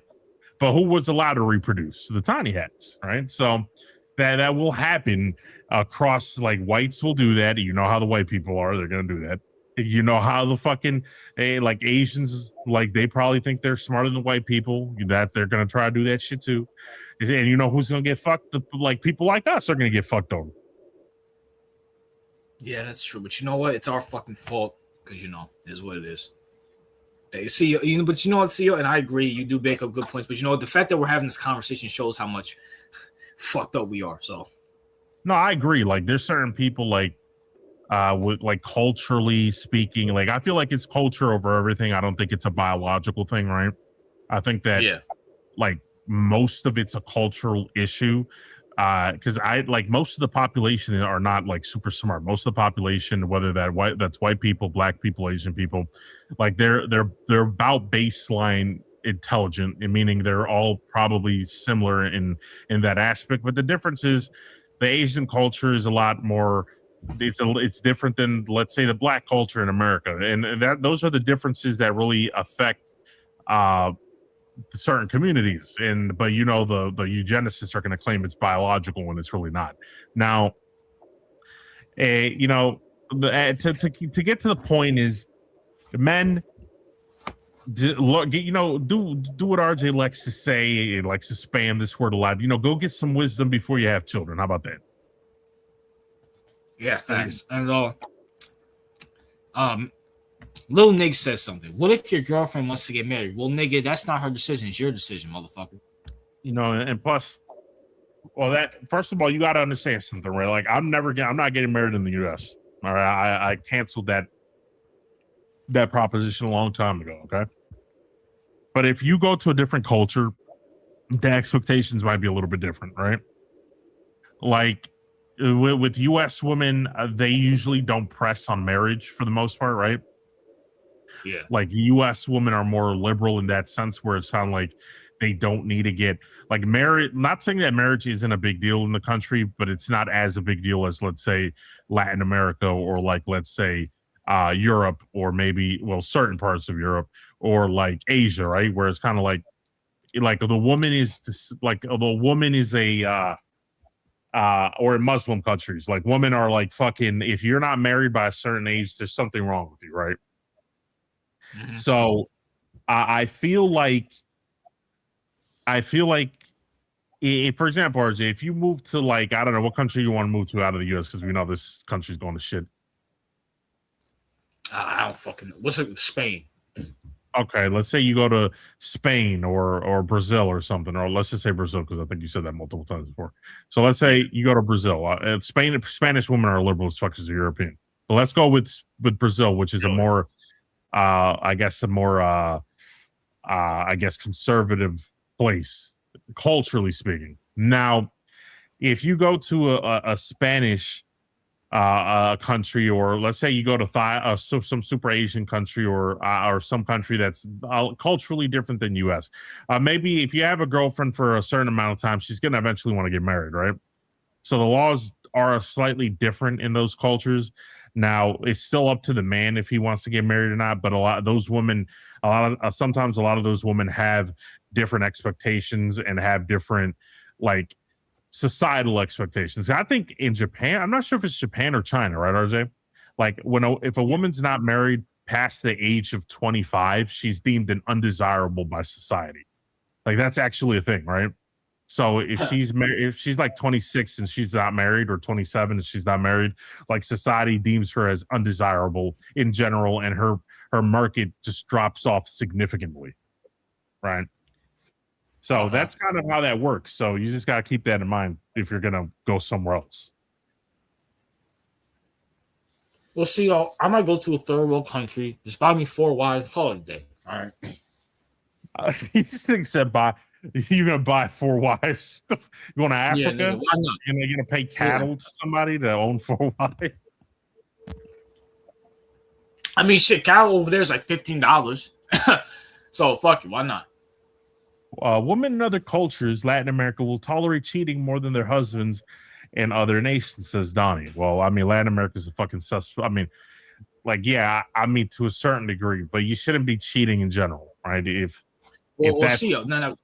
Latin America, women in Latin America are liberal. I thought they were more about marriage and like to take care of the men. At least that's what I see on the internet. okay, so now liberalism has been seeping into Latin America, obviously due to the proximity of the U.S. and the fact that the U.S. is the sin capital of the world and they leak their fucking degeneracy worldwide. Now, but it's not as degenerate as the U.S., meaning that most normal women, right? Normal is the key word here. Have an expectation of getting married. Okay. Whereas U.S. women don't really have that same expectations. Maybe they'd like to get married, but they, in their mind, they also think that if they don't get married, that's not the end of the world. Whereas women in Latin America are intent on getting married, right? So you have to keep that in mind in different cultures, and that's what I said previously. Uh, but you shouldn't, like, my whole thing is you shouldn't be cheating in general, right? Like when Donnie said, even if it's more accepted in certain cultures, and this is the reason why, right? First of all, it's immoral.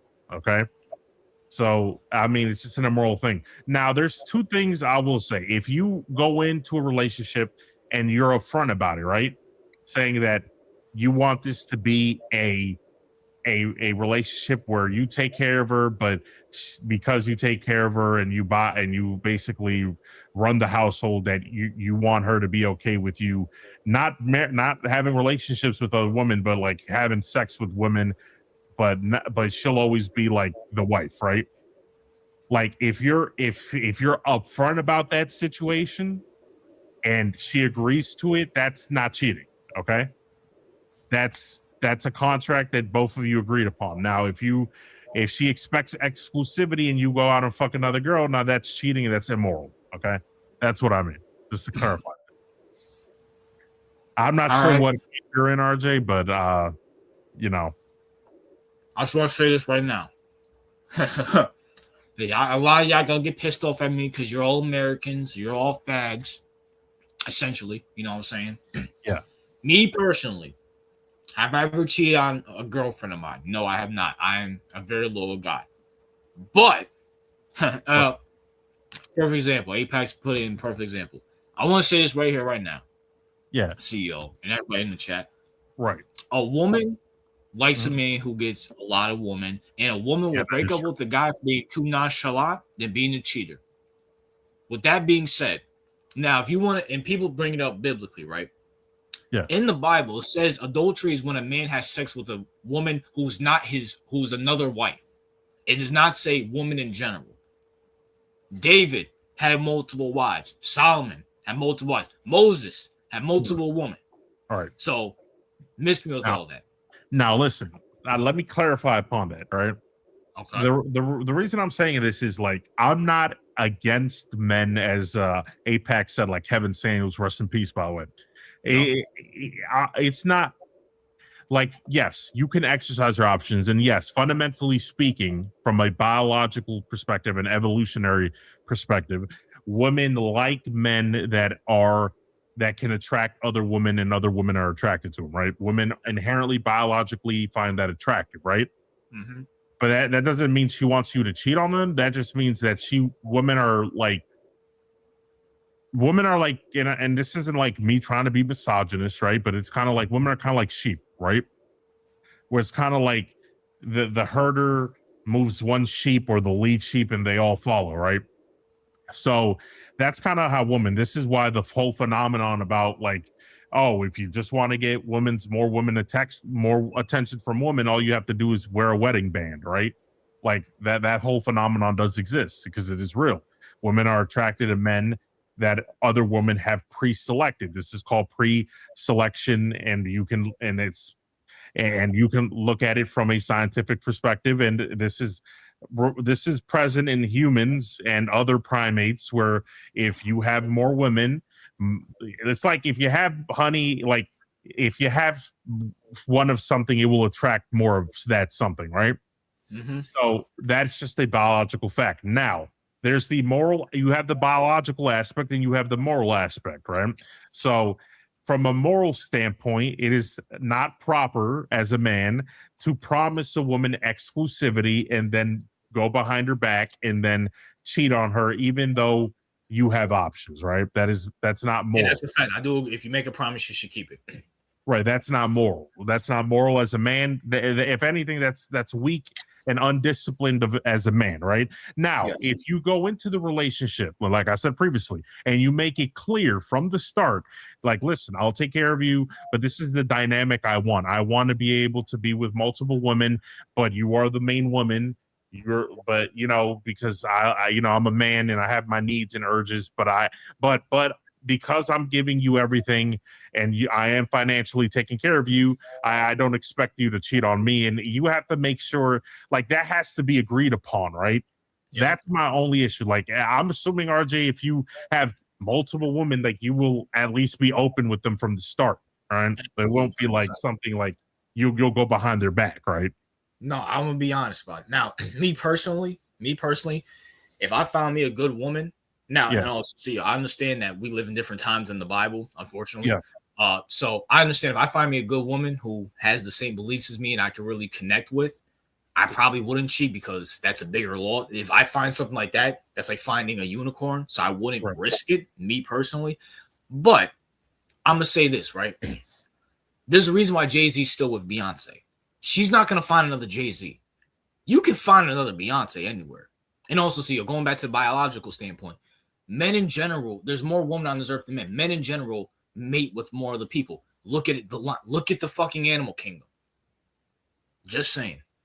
No, I agree. Like, I'm not like, no, Master J. Like I said, there's a fine line between like, yeah, I would never cheat, right? And what I mean by that is, like, if I go into an agreement clarifying exclusivity, then I wouldn't break that agreement.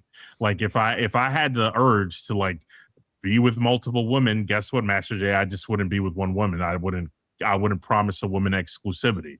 Okay. So there's that there's that aspect. And you're right, RJ. Like, yeah, she can't find another Jay-Z. And obviously she didn't marry that nigga for looks.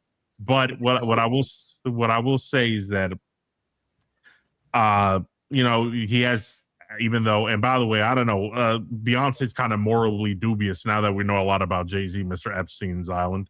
Uh, but yeah, I agree. I understand where you're coming from. I don't like as a man, you should definitely exercise your options if that's something you want to do.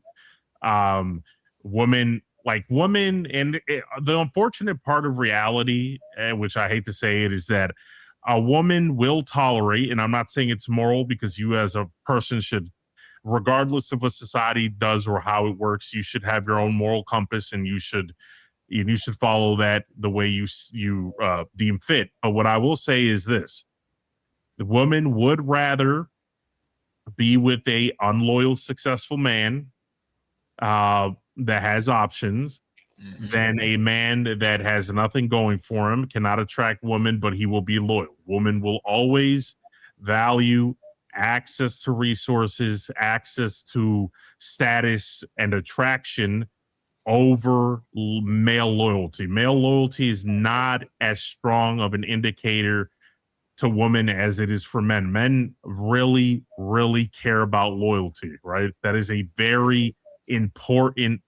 I mean, that could be like the number out of everything a man desires from a woman. Loyalty is probably number one, if we're being honest. All right. So woman loyalty is not that, it's not even in the top three. Like if you look at it from like an evolutionary standpoint, women, unfortunately, this is a dark truth. This is what's called the dark truth. Women will always pick a man that has more going for him and has more access to resources and is deemed sociably superior by societal standards than a man that is loyal and only gives her attention. That's unfortunate, but that's how it works. Yeah, that's yeah. And also, this is for men with power. Like average dudes like us, just me personally, we shouldn't be cheating, especially if we find a good woman, because we don't have Jay-Z money. I'm just talking about in general. There are not a lot of beautiful billionaires. Well, that's probably because they're all old, bro. And women love gangsters. That's why Jay-Z's with Beyonce. Well, yeah, that's a fact. What do gangsters do? They cheat on their men. I'll say this too, CEO. If you're a woman love chaos, they'll date Pookie on the fucking block who doesn't have a job, but you know what? He has multiple baby mamas. He has multiple women, and he's a violent dude. They love the gangster aspect. So they either love chaos or they love resources. And yeah, I definitely agree. And just like women prioritize different things than men, right? That's just how they prioritize retarded things. Let's be for like, come on. I mean, yeah, I mean, some of it's biological, some of it's innate, and like when you start realizing, I'm not saying humans are like monkeys, but when you start dissecting human nature in a similar way that you would do like an animal, right?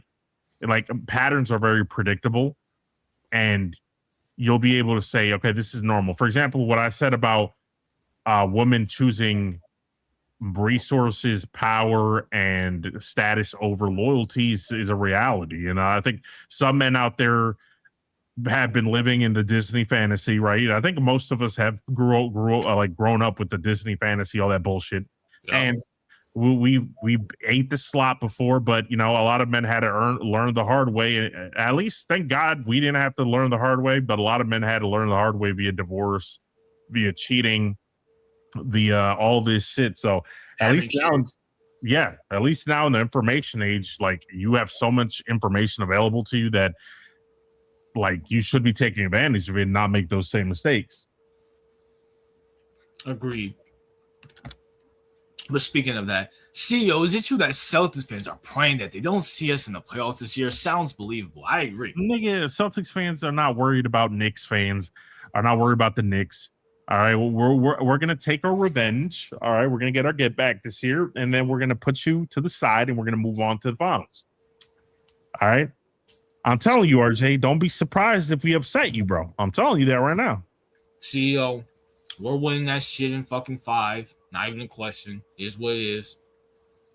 You know what I'm saying? At the end of the day, CEO, you guys are just irrelevant. You bunch of bums, all right? Like you have to realize something, RJ. We own you guys, all right? Like for the past 5 years, we have dominated on the playoffs last year. One time, but that's the thing. We won't let you do that again. You will lose to us in the finals. I mean, not in the finals, in the playoffs. It will happen. I'm telling you. I bet you we will not lose the series if we match up together because of the fact that we will not lose back-to-back to the fucking Celtics, an arch nemesis. Plus, we hate your fans. What did I say? You said the Celtics. Oh yeah, the Knicks, whatever. We hate your fans, right? We hate everything about y'all. You're bing bong. You're fat, lazy, disgusting, and revolt I'm us. sorry, Boston's not. Boston's not, No, nigga. no, we're a first of all, we're a proper, well groomed, well presented fan base. We don't have any slobs out there dancing bing bong on the streets like a bunch of Well, monkeys. All you're right. the best player in your franchise was a beer drinking white guy with a pot belly.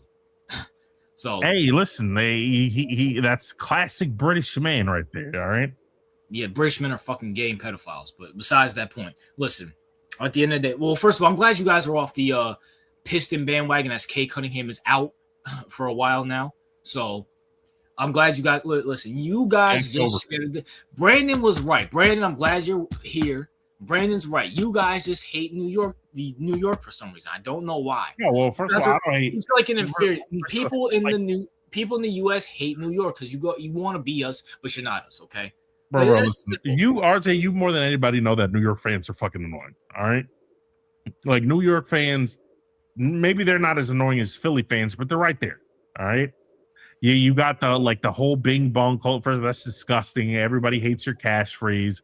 All right, everyone hates that every single celebrity pretends to be a Knicks fan. It's disgusting. That's why you're jealous. That's why you're jealous. No, we're not. It's not jealousy. It's disgust. It's like, oh, like we don't want fucking like, oh, this person's a Knicks. Disgusting. Like it's gross, RJ. Like everything about the Knicks are gross. All right, your owner's disgusting. All right, your owner's gross.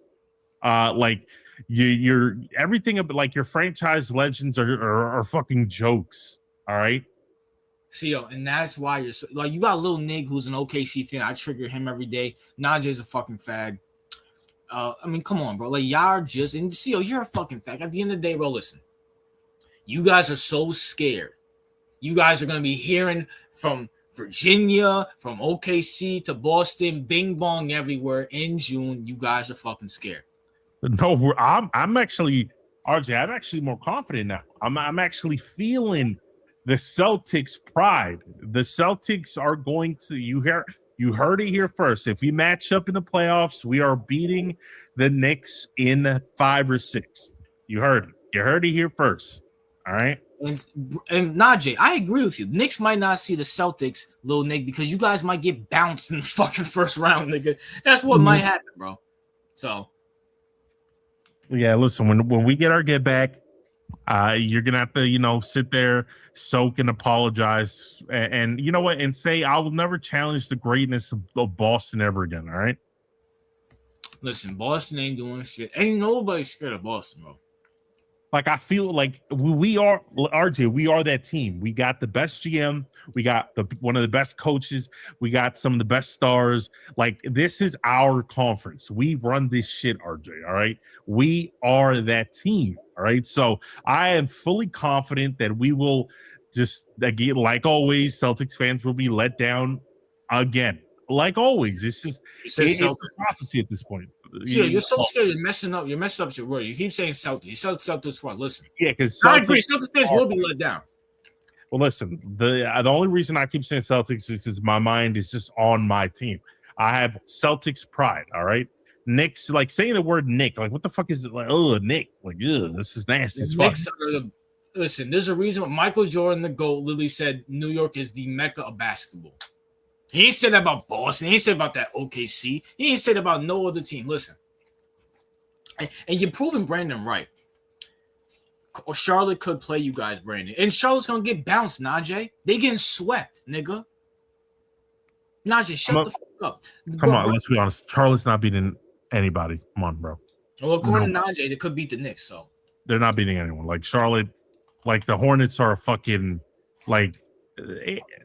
No, I mean, nice story, but they're not beating anyone. They're not beating anyone. IDK about that. Well, Najee, that gives me even more. Najee, the fact that you're confident about Boston and Charlotte makes me even more confident. So, listen, Knicks are so beat. This is coming from an OKC fan. Hey, nigga. Hey, Lil Nick being on it. Worry about the Spurs. How about that, Lil Nick? Worry about that nigga out there in San Antonio. Apart from some of his bad OKC takes, Lil nigga's not incorrect here. Knicks are beatable. They are beatable. All right.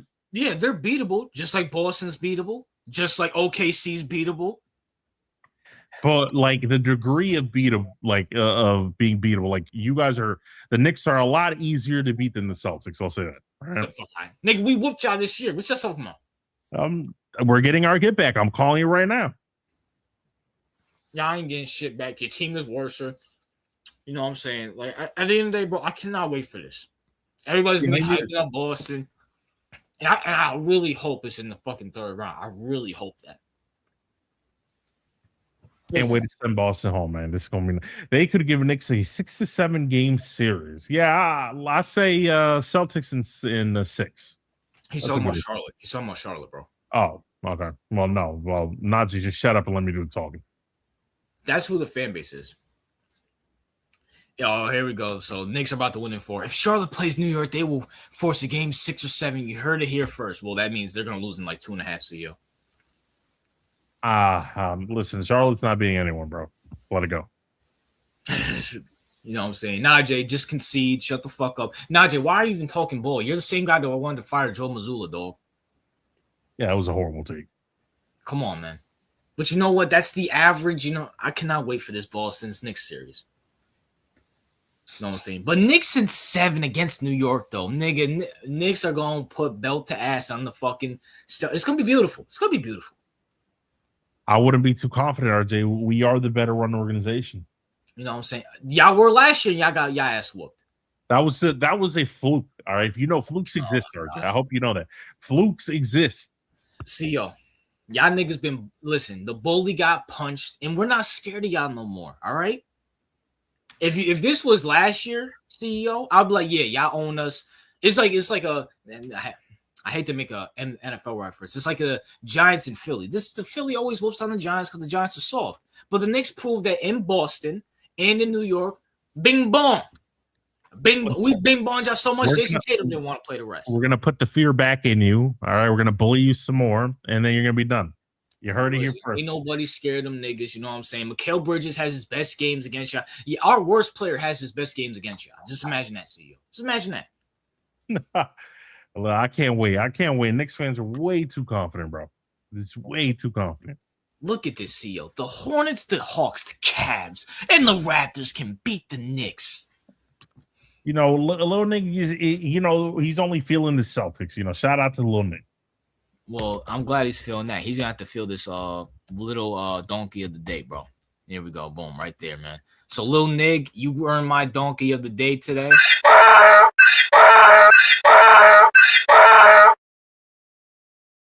Little Nig. So, you believe in Scotty Barnes and the Raptors. You believe in James Harden and Donovan Mitchell and the Hawks with rookie Jalen Johnson. And the Hornets with LaMelo and a bunch of rookies to beat the Knicks, Little Nig. You know what, bro? I cannot wait. I cannot wait for the fucking Spurs to put belt to ass on OKC. I cannot wait for that. And SGA is going to be flopping around like a fish. And he's not going to get any foul. It's going to be beautiful. It's going to be... I can't wait for it. And Lil Nig, I'm going to make a video dedicated to you, all right? Pussy. And you better show up to the streams, too. Don't pull a fucking young ding dong, all right?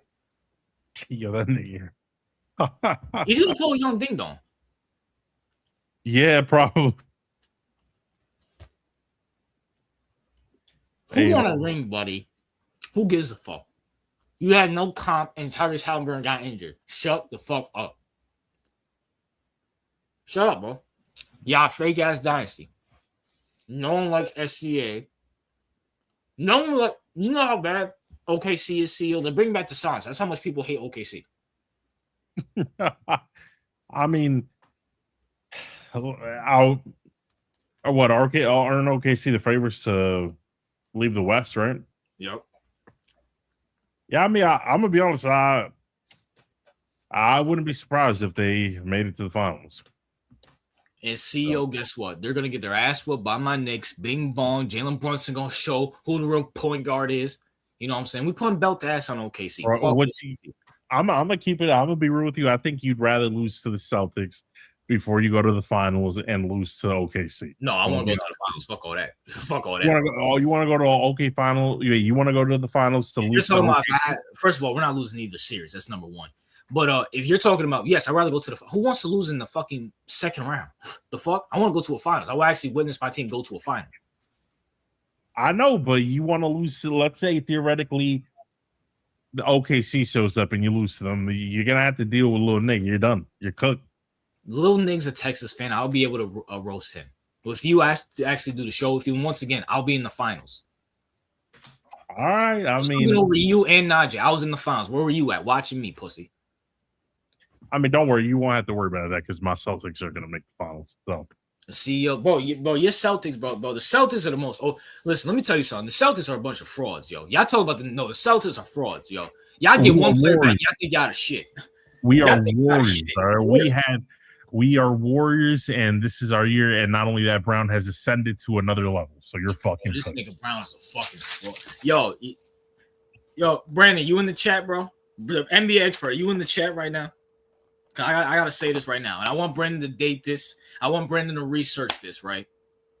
Because Brandon, he's the NBA expert. I want to make sure our NBA expert, our chief of security, the guy who's breaking down doors, whooping ass with scars on his face, chief of head of security, the employee of Michael and Kaiju, is in the fucking building. He is. Brandon, you know what this team is like, Brandon? This is like when Michael Jordan came back in 95 and the Celtics got swept by the Orlando Magic, all right?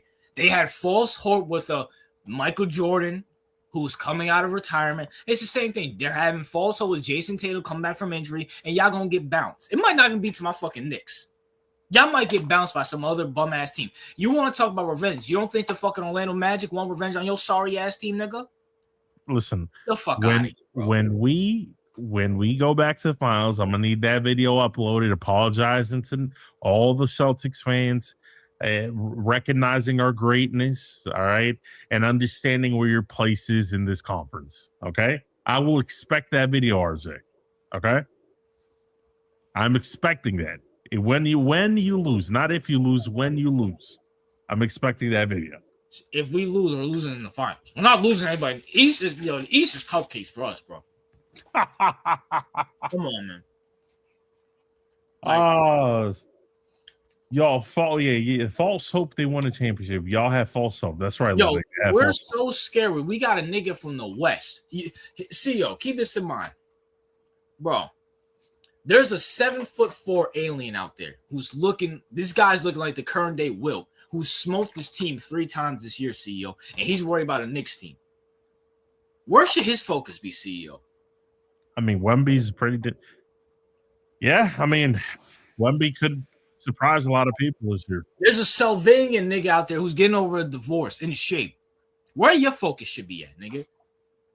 I think the little nigga's confident that they're repeating. I think that's why he's like that. And he shouldn't be. He shouldn't be. SGA ain't gonna get them calls. You hear the NBA, they're gonna start toning that shit down. So if SGA is not flopping, who are you gonna rely on? Chet Holmgren's bitch ass? J-Dub has played like 13 games this whole fucking year. Yeah. Hey, so listen with all that shit, bro. I'm gonna get my video when you lose, right? What video? You apologizing to the Celtics fans and rightfully understanding where you belong in the conference, and that's below us. Bro, I'm gonna give you, if we lose to the Celtics, bro, nigga, you don't even need an apology. The video I'm gonna fucking post gonna be more entertaining than that shit. I promise you that, bro. I promise you that. I'm just such a cuck. He needs to bring other teams that I didn't. Nigga, you're a cuck. Nigga. Oh. Lil Nig, you're in the West. You're in the West. I'm in the East. Why are you worrying about me? Why are you worrying about who? Like, CEO, like, you understand where I'm coming from, bro? Yeah, I mean, if anything, I think the West is a lot more challenging to get out of. Yeah, me and CEO can talk shit because we're both in the East. We're probably going to play each other in the playoffs. RJ. I hate RJ. He makes my skin crawl. Oh, I'm in my SGA jersey. Oh, bro, you're a fag, little nig. You're 18.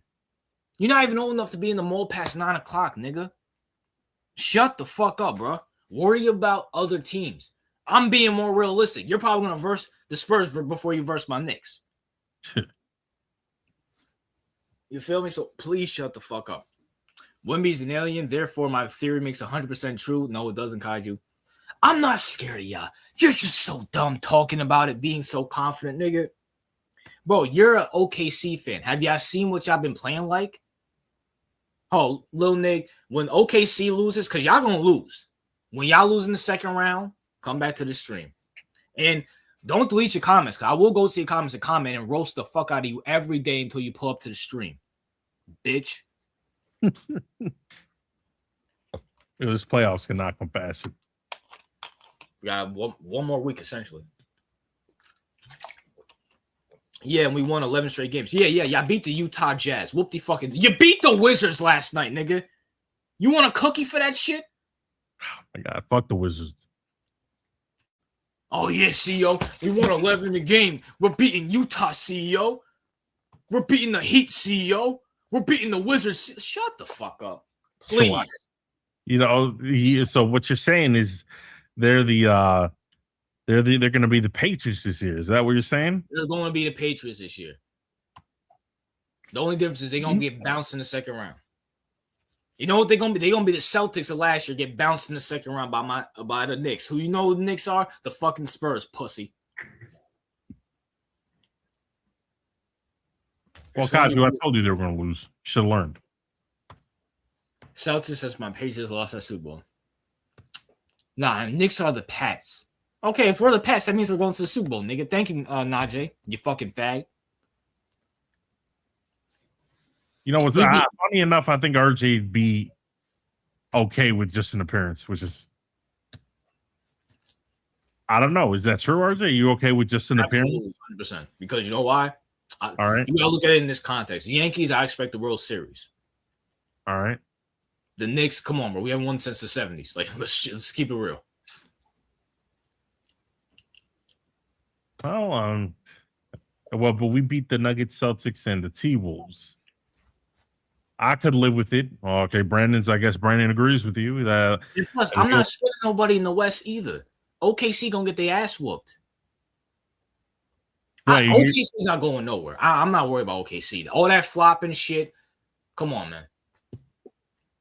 Fuck New York, go to the cellar where y'all belong. This is coming from a fucking Patriots and a Celtics fan. Listen, y'all hate New York. Bro, I told y'all losing to the Spurs. The Spurs have y'all number. Y'all don't like physicality. You don't like physicality. All that flopping shit's going to go away. Little Nick, that's your whole identity of your team is flopping. That's your whole identity. What else do you guys do good? Like, see, if you could think of something, I'll shut the fuck up. I mean, they don't they hit threes consistently at least? I mean, I guess they do that, right? Just like every other team in the NBA? Yeah, I mean, pretty much. I mean, you're not scared of anybody in the West? Not one person you're like, okay, if they made it here, I'd be like, You be honest? Want to be honest? Yeah. Lakers. Oh, really?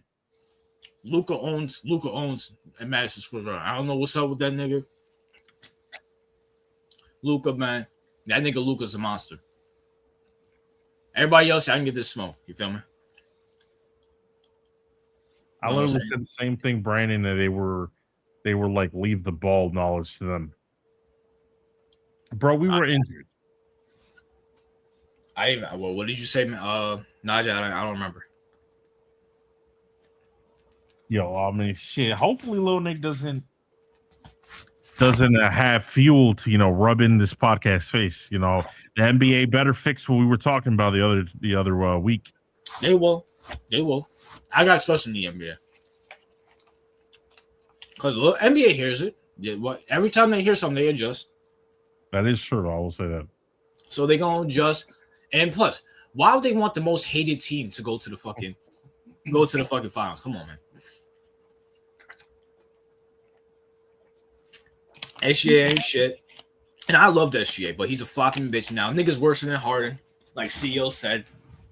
You know what I'm saying? Y'all gonna lose, bro. It's what it is, bro. It is what it is. Y'all ain't shit. Y'all gonna lose. And y'all gonna lose to the Knicks. And if y'all get to the finals, Jalen Brunson, the win put hands on that bitch ass Canadian. You feel me?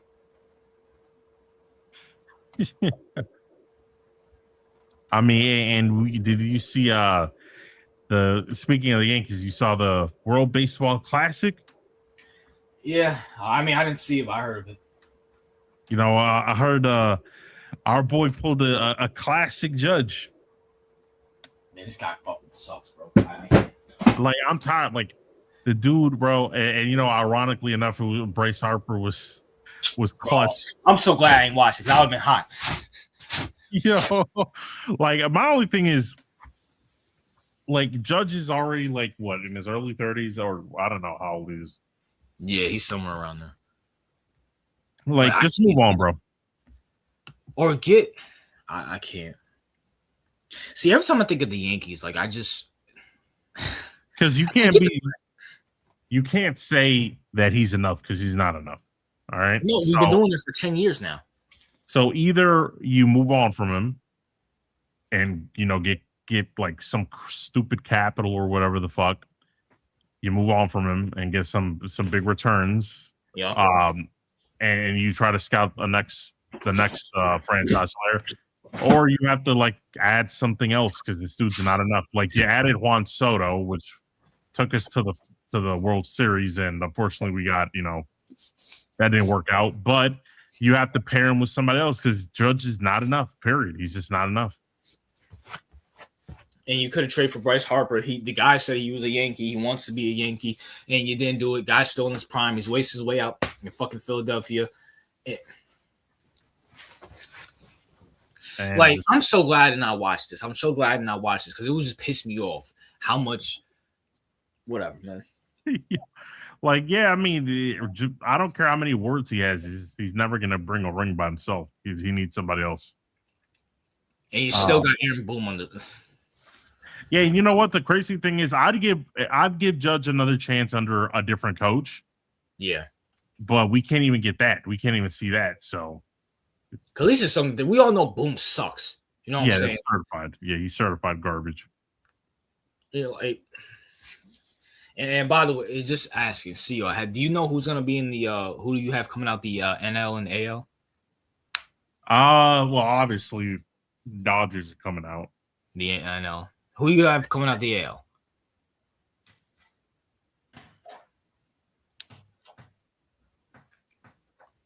Not the Mets. Fuck the Mets. Well, no, the Mets are in the other division. Yeah, they're in the. So, thank God, they're definitely not coming out. Funny enough, we do have a chance to sneak in, but we are going to dog walk in the World Series if we make it. I will say that we are definitely getting. The Red Sox ain't doing shit. Y'all are going to be trash. I don't see Toronto repeating a no miracle bullshit. So agreed. My team's going to shock everybody. All right. Wait, the Braves? Nope. I told you I was going to shock somebody. All right, who? Well, in the NL, I got obviously Dodgers in the conference championships. I got the Dodgers and the Pirates. That dude, Paul Ski, nasty. I mean, he should be a Yankee, but you know. Did you just say the Pirates? Pirates, Pittsburgh Pirates. Oh no! I mean, yeah, Paul Skeens is him, but no fucking way. And then in the AL, unfortunately not the Yankees, I got Seattle. And I want you to remember this, the Royals. I mean, the Royals do have Bobby Witt, he's nice. But MVP. He's nice. I mean, the Royals aren't a horrible pick. I just think the Pirates are fucking way out of base. The Pirates are like the Browns, bro. Like Paul, you don't like Paul no more, nigga? No, I think he's great. I want to trade everything we got to get him, but like he's just one guy. He can't do it. Man, I'm telling you, bro. Like I know they have a lot of good pitching prospects. Not only Paul Skeens, they also have a couple. What I'm saying, bro. Pitching wins baseball games. But we got to see how they develop. Like we got to see what was that? I know they had Jared Jones. They had Paul Skeens. Mm-hmm. They had Bubba something. I forgot it was Bubba something. But yeah, but they were highly touted prospects. So I will say the Pirates are doing a good job with the pitching side of the ball. We'll see how that comes out. But I just don't see them winning shit. I mean, they're not gonna beat the Dodgers, obviously, but I'm telling you, bro, that's my sleeper team, and KC's probably my sleeper team in the AL. It's gonna be Dodgers. No one gives a damn about baseball, says Lil Nick. That's the IQ level right there. I mean, Lil Nick is one of those kids that only grew up on football and basketball. That's it. Well, I mean, Lil Nick grew up in like the 2000, like late 2010s, bro. So yeah, that was peak. That was peak NFL and NBA all day. Like there was no like when we grew up, we there was like the MLB was still kind of relevant. Yeah, hell yeah. You know what I'm saying? Lil Nick, if you watch 2010s Ravens football, he'd be like, oh my gosh, my pussy's bleeding. I can't watch this violence. Fuck Ray Lewis. He probably hates Ray Lewis, CEO. He probably hates Ed Reed. Yeah, he probably does. Okay, now what? Yo, Master J, can you stop bringing up hockey, my nigga? I might take your mod away every time you bring up hockey, bro. But no one cares about hockey. You're making me dislike it more than like it. Hockey's about to be your new soccer. Yeah, it might be. And the only difference, like, bro, come on, man. And no one gives a fuck about hockey. If I make a why hockey sucks video, no one's gonna care. Everybody's gonna be like, yeah, he's right. Fuck hockey.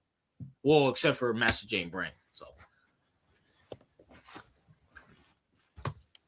it's literally gonna be the Dodgers. Like they have a super team. Like no point in watching that sport. That's the best point in watching the sport. Yeah, but the thing is, that's how. Well, obviously you don't watch baseball because if you didn't see last year's World Series and how tight that shit was. So yeah, what's like 7 games, bro? And the fucking last, I still remember the last fucking inning. That I'm gonna tell you that was some of the best World Series I've ever watched in my life. Bro, that fucking World Series I went on until like 5 o'clock in the morning. Like that was some of the best baseball I've ever seen in my life.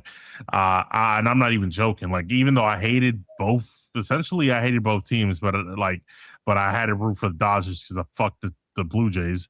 But at the same time, like the amount of like back and forth, RJ, the amount of tension, like it was a fucking like that World Series could easily be like 10 out of 10. Like or 9 out of 10. The only reason it's not 10 out of 10 is because the fucking Yankees weren't playing. But agreed. It was really, really good. That's how I know Lil Nick doesn't watch.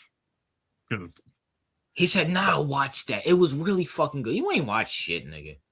No, come on, Lil Nick, stop lying. You don't watch. Yeah, stop lying, bro. If you don't like baseball, that's fine. It's above your IQ rate. You feel me? Because he said who's beating the Dodgers. That's the thing. Because if you watched it, you would have saw that they are beatable. They are beatable. It just takes that right team. You know, it could be my Yankees with Bryce Harper. We can't even trade for Mike Trout, CEO. We're just gonna let Mike Trout just die out there in fucking Los Angeles. Yeah, I mean, apparently, but Mike Trout is. I think he fell off really hard. He fell off hard because I mean he has to carry that short. You put him with fucking Judge. He'll get his rejuvenance back. Yeah, that's crazy. The Angels had Shohei and Trout and couldn't do shit. That's crazy. Why did Shohei got the fuck up out of there? Like, come on, man. Yeah, that is. Dodgers are our rivals. Why are you rooting for them? Well, I mean, they bounced the Blue Jays bounced us dipshit. That's why I did that. Right? Me personally, I'm not. Listen, the Dodgers are in a whole different division. I do not care about the Dodgers until we play them. Yeah, like where's this whole like? I never understood this. Like this whole like, oh, we're like these mega rivals. I'm like, bro, yeah, they're the whole. That's like saying the. I mean, they want to compare it to like I guess the Lakers, and Celtics, maybe. But I just don't see it. Like I don't see the fire anymore with those rivals. At least it's me. I didn't see it. Like, I could be wrong, but I just. We talking about Dodgers and Yankees? Yeah, this like they never existed. They're not our rivals. You think the Dodgers give a fuck about us? No, like they never do. That's the thing. It's like Boston and the Yankees. Yeah, of course. Yeah. But like people want to be like, oh, they're a rival. I'm like, not really. Like, not really. Well, technically, the Patriots are rivals with the Ravens Steelers. No, they're not. But that's the thing. Like, are they? Are they? Like because RJ at that point, like 80% of everything is a rivalry. If you open it up like that, that's what I'm saying. Like, I guess we're a rival with the Pirates now. See, like for example, let me use the NFL like situation. The whole Max Crosby situation. Now the Raiders are shitting on Ravens fans nonstop.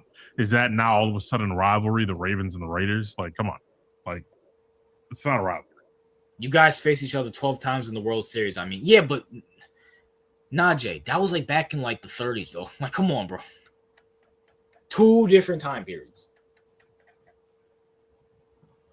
It's called the outer conference rivals. That's gay.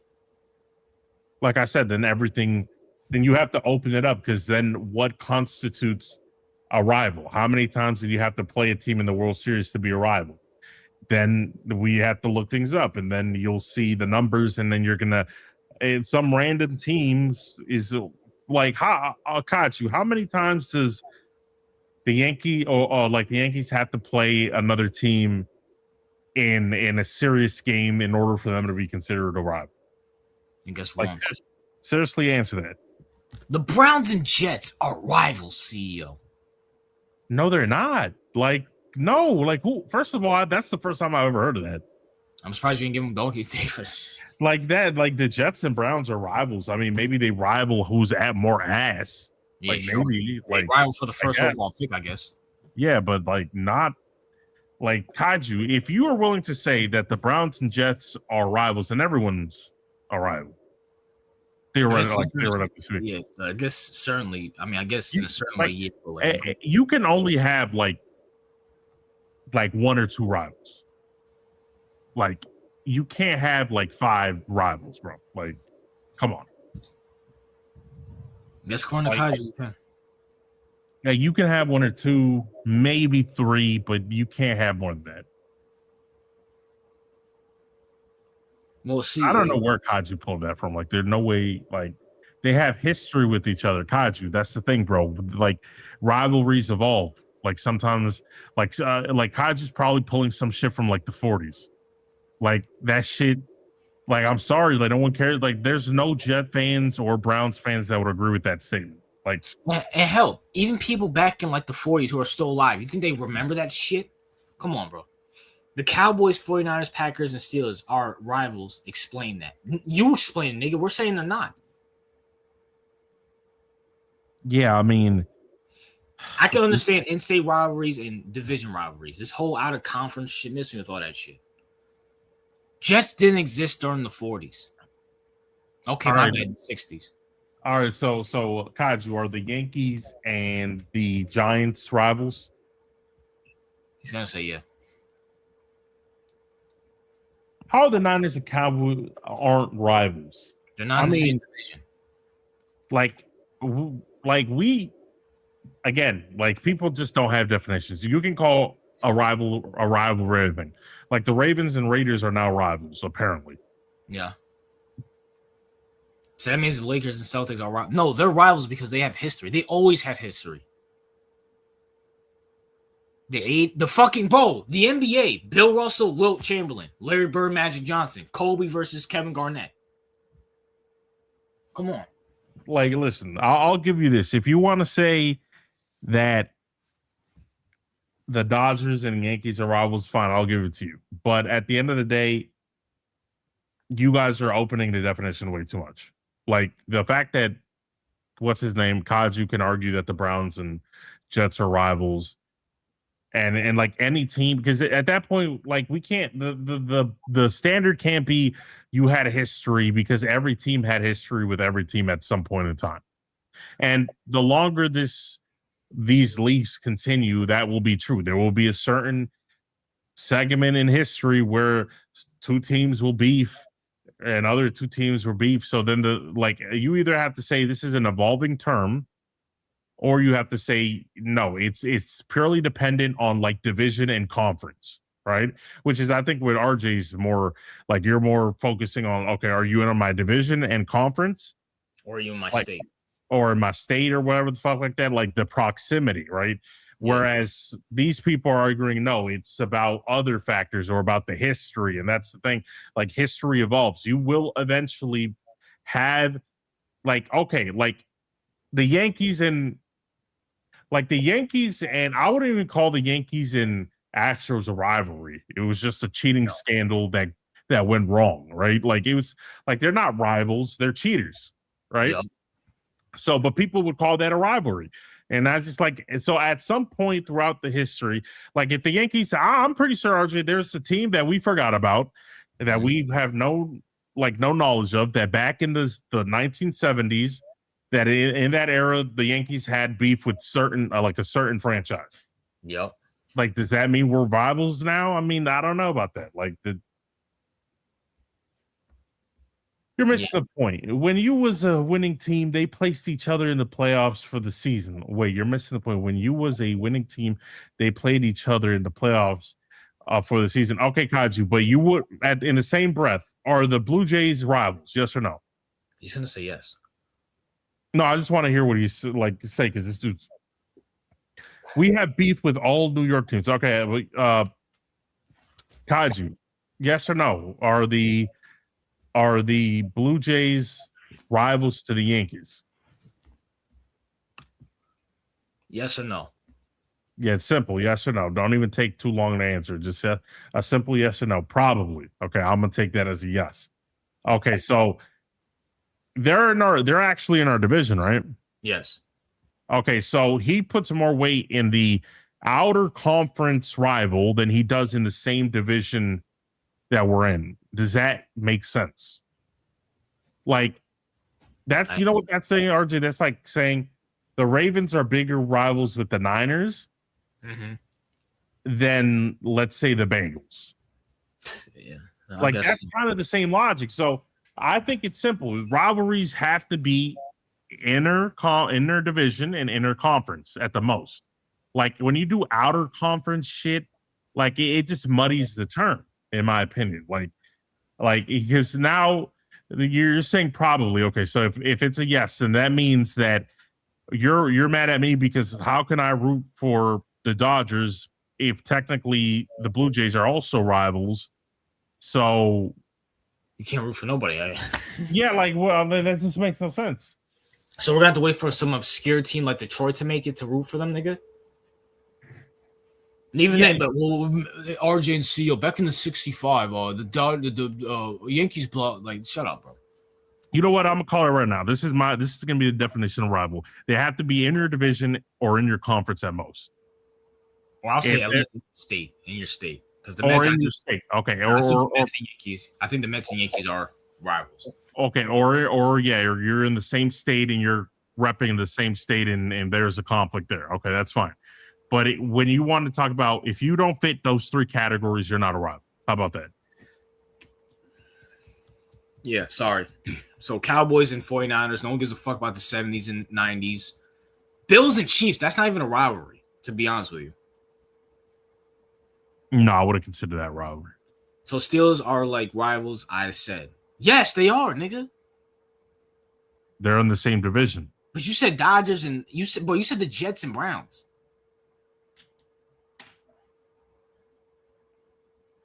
So you would consider the Dolphins and Bucks a rivalry since they're in the same state? It could be. Bro, are you that retarded, bro? Look at my comment. But the Lakers and Celtics aren't out of the conference, but they are a historic rival. You know what, little Nick? I'm done with it. I have a new definition for the word rival, and I'm done with it. All right? You know what? I agree. The Lakers and Celtics are not a rivalry. No one gives a fuck.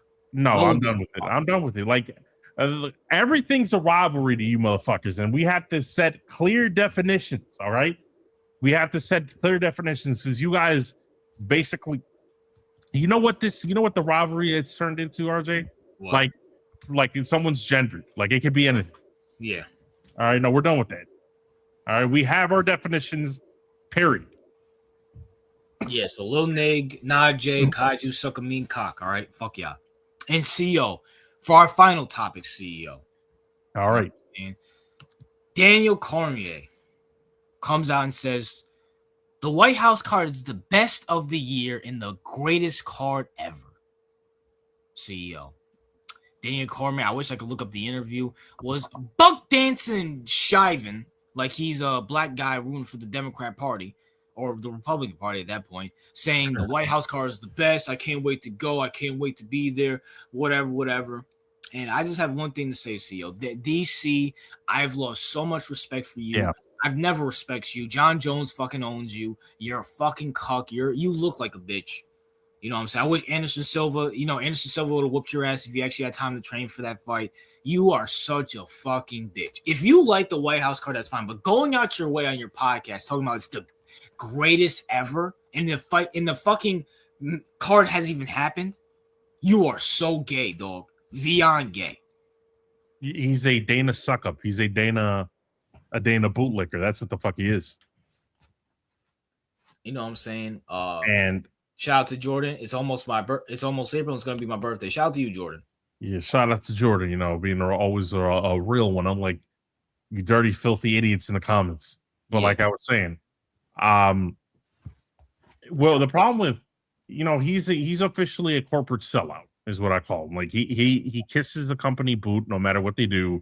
You know, he likes his cushy announcer job, which he's not great at, by the way. He's been criticized throughout the years for being a shitty announcer. He wants to be in the circle of Dana, the Joe Rogans, the fucking Donald Trumps. He wants to be in that little weirdo circle. All right.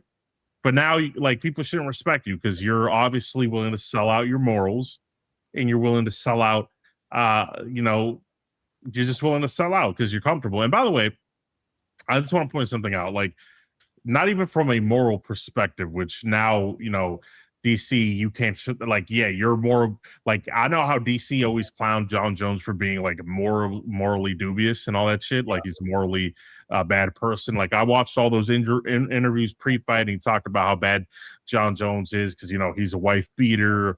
You know, he has all these issues and all that, which is, you know, that's fine, valid. But all I will say is that you're pimping out this White House card for crimes committed by people to a degree that's worse than John Jones, right?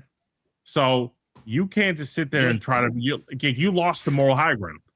Like, he lost the moral high ground. Like, you can't say, oh, you can't criticize John Jones, right? And then simp for a White House card that we know specifically, RJ, right? Is for the birthday of a certain pedophile, all right? So you have lost a bunch of surrounding you as well too, and a bunch of pedophiles and a bunch of war criminals and people with green light, the murder of children abroad. Like you have literally lost. Like I'd never want to hear about any moral bullshit again from DC because he's a hypocrite. Like, you're out here just shoe shining Dana's and Donald Trump's White House card, which, by the way, just from taking out the moral aspect out of it, the card is bad. It's not good. Like, it's bad. Like, a lot of the people in the community had low expectations, but it's bad. It's not good. Like, you have like one or two really good fights, and the rest of it is pretty underwhelming. Like, people were like, wow, our expectations were really low. But like, you managed to fuck that up even worse. Like, that's what people's reaction to it. People, by the way, RJ, that had nothing to say about the moral side of it, right? This is literally the consensus opinion within the MMA community, is that from just a pure card aspect and the way it was marketed as this is going to be the best of the best, it fell beyond low expectations. That is the general consensus among the community that doesn't even care about the political side of it, right, RJ? Yep. So you're obviously buck dancing, lying about it's going to be the best card ever and yada yada when it's clearly not even the best card. And you know why it's probably not the best card? Because your dumbass banned Russians or banned people from certain countries. Where's Elias Pore from? Georgia. He's from Georgia. Oh, okay. No more. You banned Russians. You banned first of all, banning Russians in general was just a stupid idea because they're like 80% of the best fighters in the sport. And on top of that, RJ, you banned the Russians, and you also banned anyone that Donald Trump deems anti-Semitic. That's crazy, though. That was literally like he said he banned anybody. I think that's why Bilal Muhammad wasn't chosen or wasn't even in conversations about getting on the card. Is that why Sean Strickland wasn't invited? Yeah, probably because like he said there were two critical things that couldn't happen. One, it couldn't be Russians for whatever the reason, probably because for political reasons, and they couldn't have anybody that could be deemed anti-Semitic. Funny enough, they didn't include racist. They didn't include misogynistic. They only included anti-Semitic, right? So, like, obviously, if that wasn't another red flag about how this clown isn't controlled by Israel, right? Like you ban Russian fighters who, by the way, most of them are either Christian or Muslim. So that also, makes sense. And you ban anyone deemed anti-Semitic from the card. So okay, so not only are you holding a political event, but now it's to such a egregious degree that you're willing to ban people from certain backgrounds just to appease this foolish clown that's basically spiraling our country down, possibly World War III, if we're not almost there yet. So well, what a fucking clown. I lost I'm so disillusioned with this that like I said, I joined your year-long ban, but I wouldn't be surprised that after the ban that I just stopped doing it altogether. Yeah, I'm kind of leaning towards it because see, I'm just letting you know, because this whole political thing is for people, because not every conservative watches UFC, but this is for the people who don't watch UFC. Hey, you get to watch Donald Trump on his birthday be a cuck. And there's going to be people that watch it, so it's going to be a success and it's going to continue. I was letting you know. No, but it's like, now the more that I think about it, it's like these same people bitched about it. These same people don't hold the same standard across the board. They're hypocrites, right? And the funny thing about it is like, if I can go a whole year without watching UFC, then after that, what's the point of continue watching? If you can do it for like the majority of the year, you can do it for the rest of your life. Agreed. And Trump's still going to get celebrations. His last year, he's going to have a UFC card. I'm booking it right now, CEO. 2028, there will be another UFC card. Like the only way that I would ever watch the UFC again is under these circumstances, right? Dana White is out. The company is sold and it's no longer affiliated with TKO, right? And the contract with Paramount is gone. That's the only way I would ever return. You're not watching UFC ever again, bro. No, that's RJ. That's what I'm saying. That's if those three stipulations are met. Dana White is gone. TKO sold the company to someone else, and if they moved on from Paramount and let's say Netflix picked it up or something, right? Okay. Then I would watch it again because it's a whole different ownership structure and it's a whole different people. But apart from that, I'm done with it. I'm done. I'm not gonna appease this dude's a clown. I say it with my chest out. All right, puffed out. I'll say it as much time as I need to. I will not support anything that this clown supports. CEO, what was your thoughts on the Paramount deal at first? I know Brandon loved it. No, at first I heard about the Paramount deal and I was like, oh, okay. I actually like the idea because let's be honest, paying $60 or $80 or $90, whatever the event costs every time you want to see the fight, right?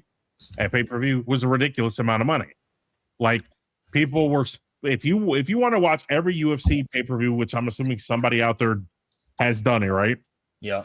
That's what you're paying around like $1,000, $2,000 a year, right? Yep.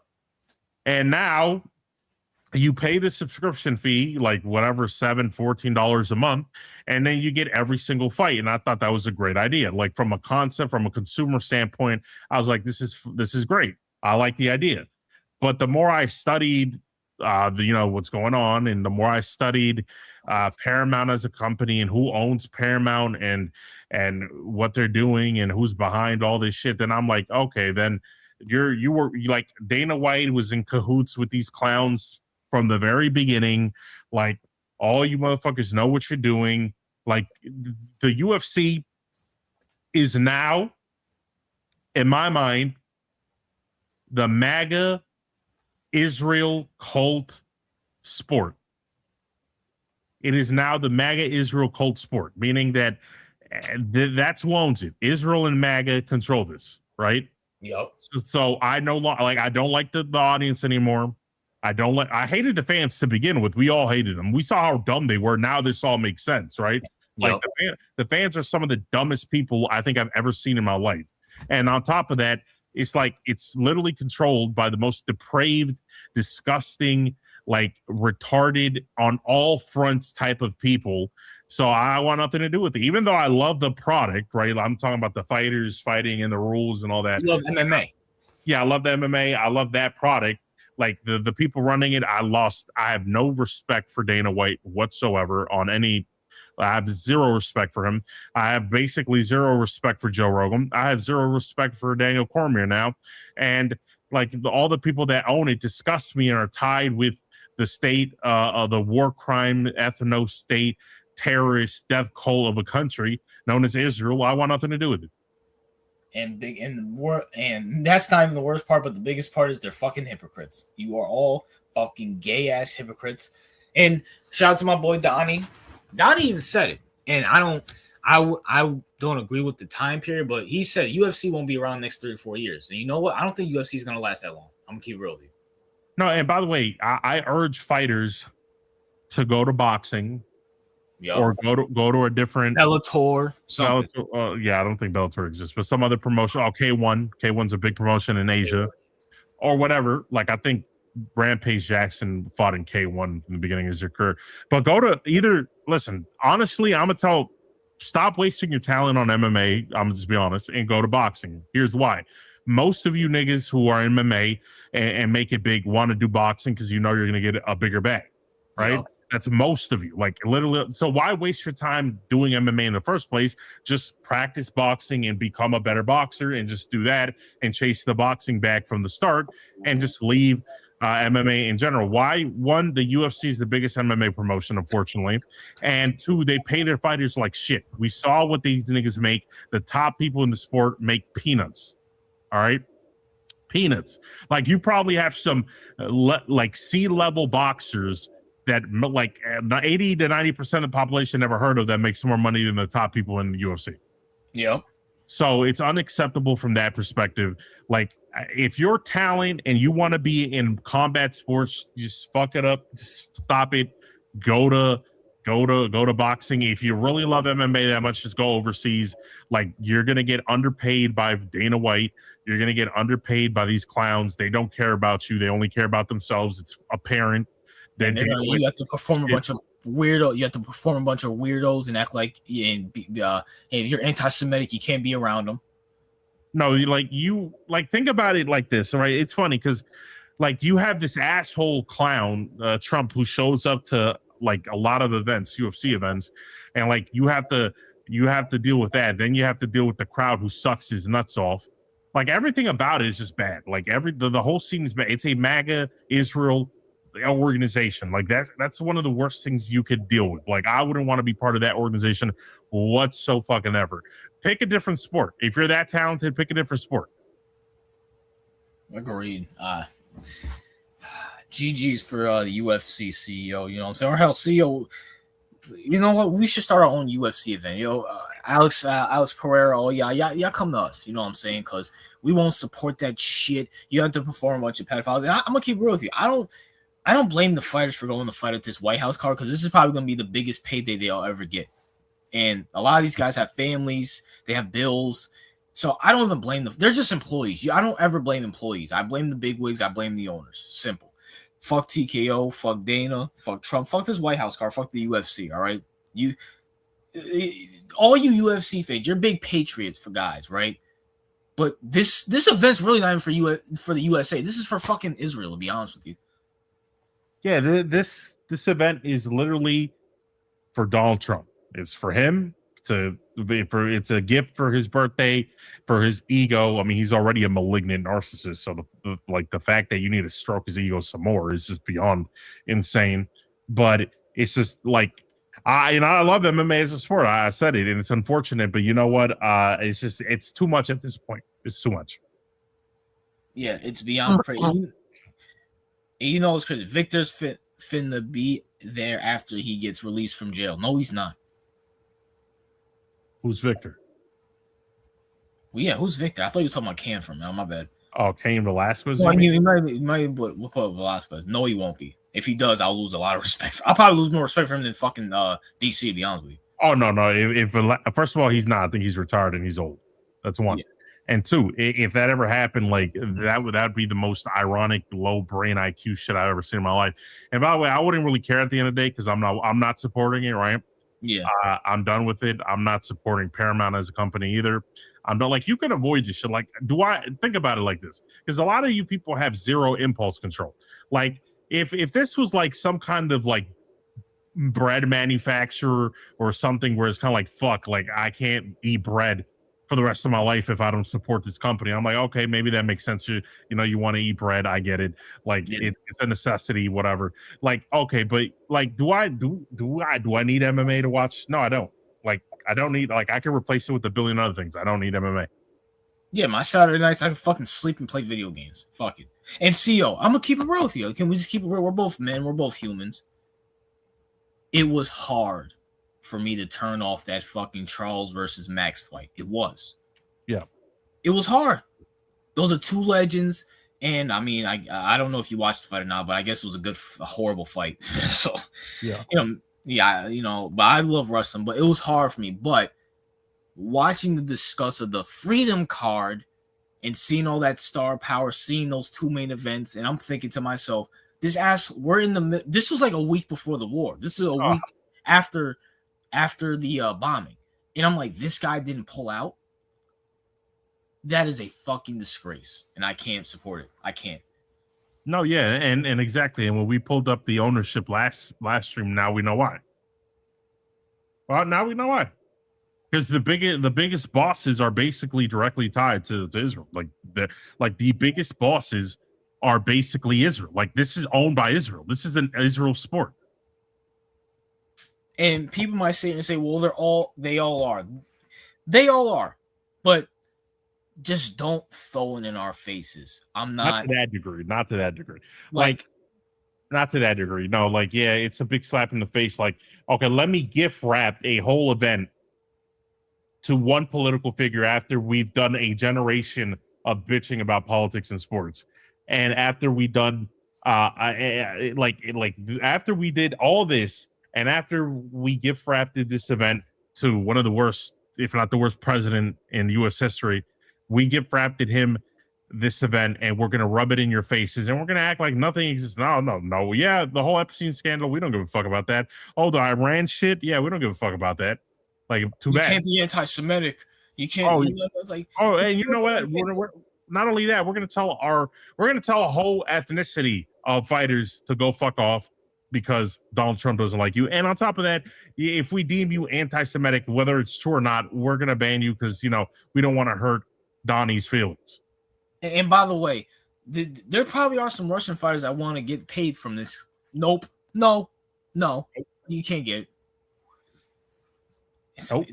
It's fucking ridiculous, bro. Iowa took down. Yeah, I just saw that. Oh, Najee, but it's like it's right there in our face. I can't fuck with it no more. It's like, see, you remember when Kevin Samuels said, if you're a man that has options, you can't like publicly embarrass your wife. It's like that. Like, we know you're owned by the tiny hats. We know that, CEO. We're not dumb. No. Just don't throw it in our face and spit up. No, don't throw it in our face and be like, yeah. Take that shit. Take it. And guess what? If you don't support it, well, you're banned. If you like, anything can be deemed anti-Semitic, to be honest with you. No, see, this Master J said, I mean, I don't like anti-Semitism anyway, right? And but Master J, you're a fucking cuck, and I hope you should get the electric chair, Master J. I mean that too. And here's the thing. Like, what Master J's, because, funny enough, and this is why I say he's kaiju, because funny enough, like, the only person who rails hard against anti-Semitism is literally I think they're cousins. I honestly think they're cousins. Or they could be related or something. But what I will say is this, and I'll say this is simple, is that anti-Semitism to these people is deemed as dislike towards Israel. It has nothing to do with being a Jew or not being a Jew or whatever. Like, being a Jew is not a race, all right? It's a religion. You're allowed to dislike a religion. People shit on Islam 24/7. People shit on Christianity. Like, people shit on Christianity 24/7. That's perfectly fine. Why can't we shit on Judaism? We should be able to shit on Judaism as an ideology 24/7 if we want to. It's a ridiculous ideology, just like you do with Muslims. But no, they're not a race of people. It's an ethnicity. It's an ideology. Just like you don't like communism, just like some people don't like capitalism. It's a fucking, just like people don't like Scientology. It's a fucking ideology. You can hate ideologies. Like, this idea that it's some kind of race or that it's some kind of entrenched biological thing is fucking absurd at all levels and facets. But not only that, I want to say this, like, even if we took that aspect out of it, anti-Semitism to these people does not mean hatred towards Jews. It does not mean that. It means you dislike the state of Israel.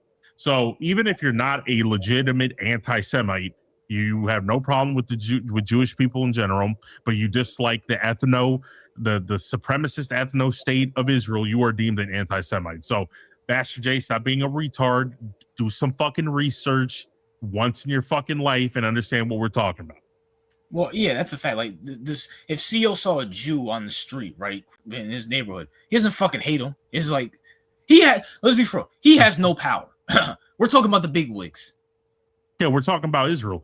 Like we're talking about Benjamin Netanyahu, Likud party. We're talking about that faction of people. We're not talking about some grandma, like Jewish grandmother across the street.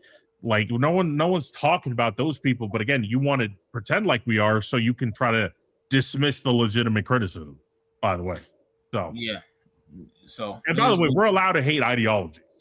Agreed. Like, Stop pretending like you can't criticize Judaism. There's a bunch of shit you can criticize Judaism over. Like it's not a holy, bro. Like you can't touch it. Like get the fuck out of here, bro.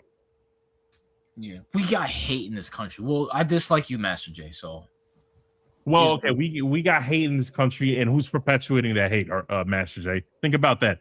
Who's perpetuating that hate? All right. Yeah, well, he doesn't want to admit it. You know what I'm saying? Because Democrats also push the anti-Semitic shit too, as well. Let's not forget about that too. No, exactly. It's just like it's overblown, and you know what? Enjoy. First of all, let's just be honest. Let's call it what this is. They basically turn anti-Semitism into like the 2016 version of racism. Yeah. All right, where everything's racist, so nothing's racist. Now everything's anti-Semitic, so nothing's anti-Semitic. Congratulations. Like it's ridiculous. It is what it is. But CEO, is there anything you want to say to these peasants as we head up out of here? Yeah, it's not. Don't be like Master J or Kaiju. Those dudes are like, don't sell yourself out just to simp for another group of people. They're DCs. They're buck dancers. All right, they love to buck dance and accuse us of buck dancing. Yeah, facts. Like they're a grade A. You know what, Master J, you're a super coon. That's what you are, nigga. Fuck you. Yeah, you know what I'm saying? But until next time, peace.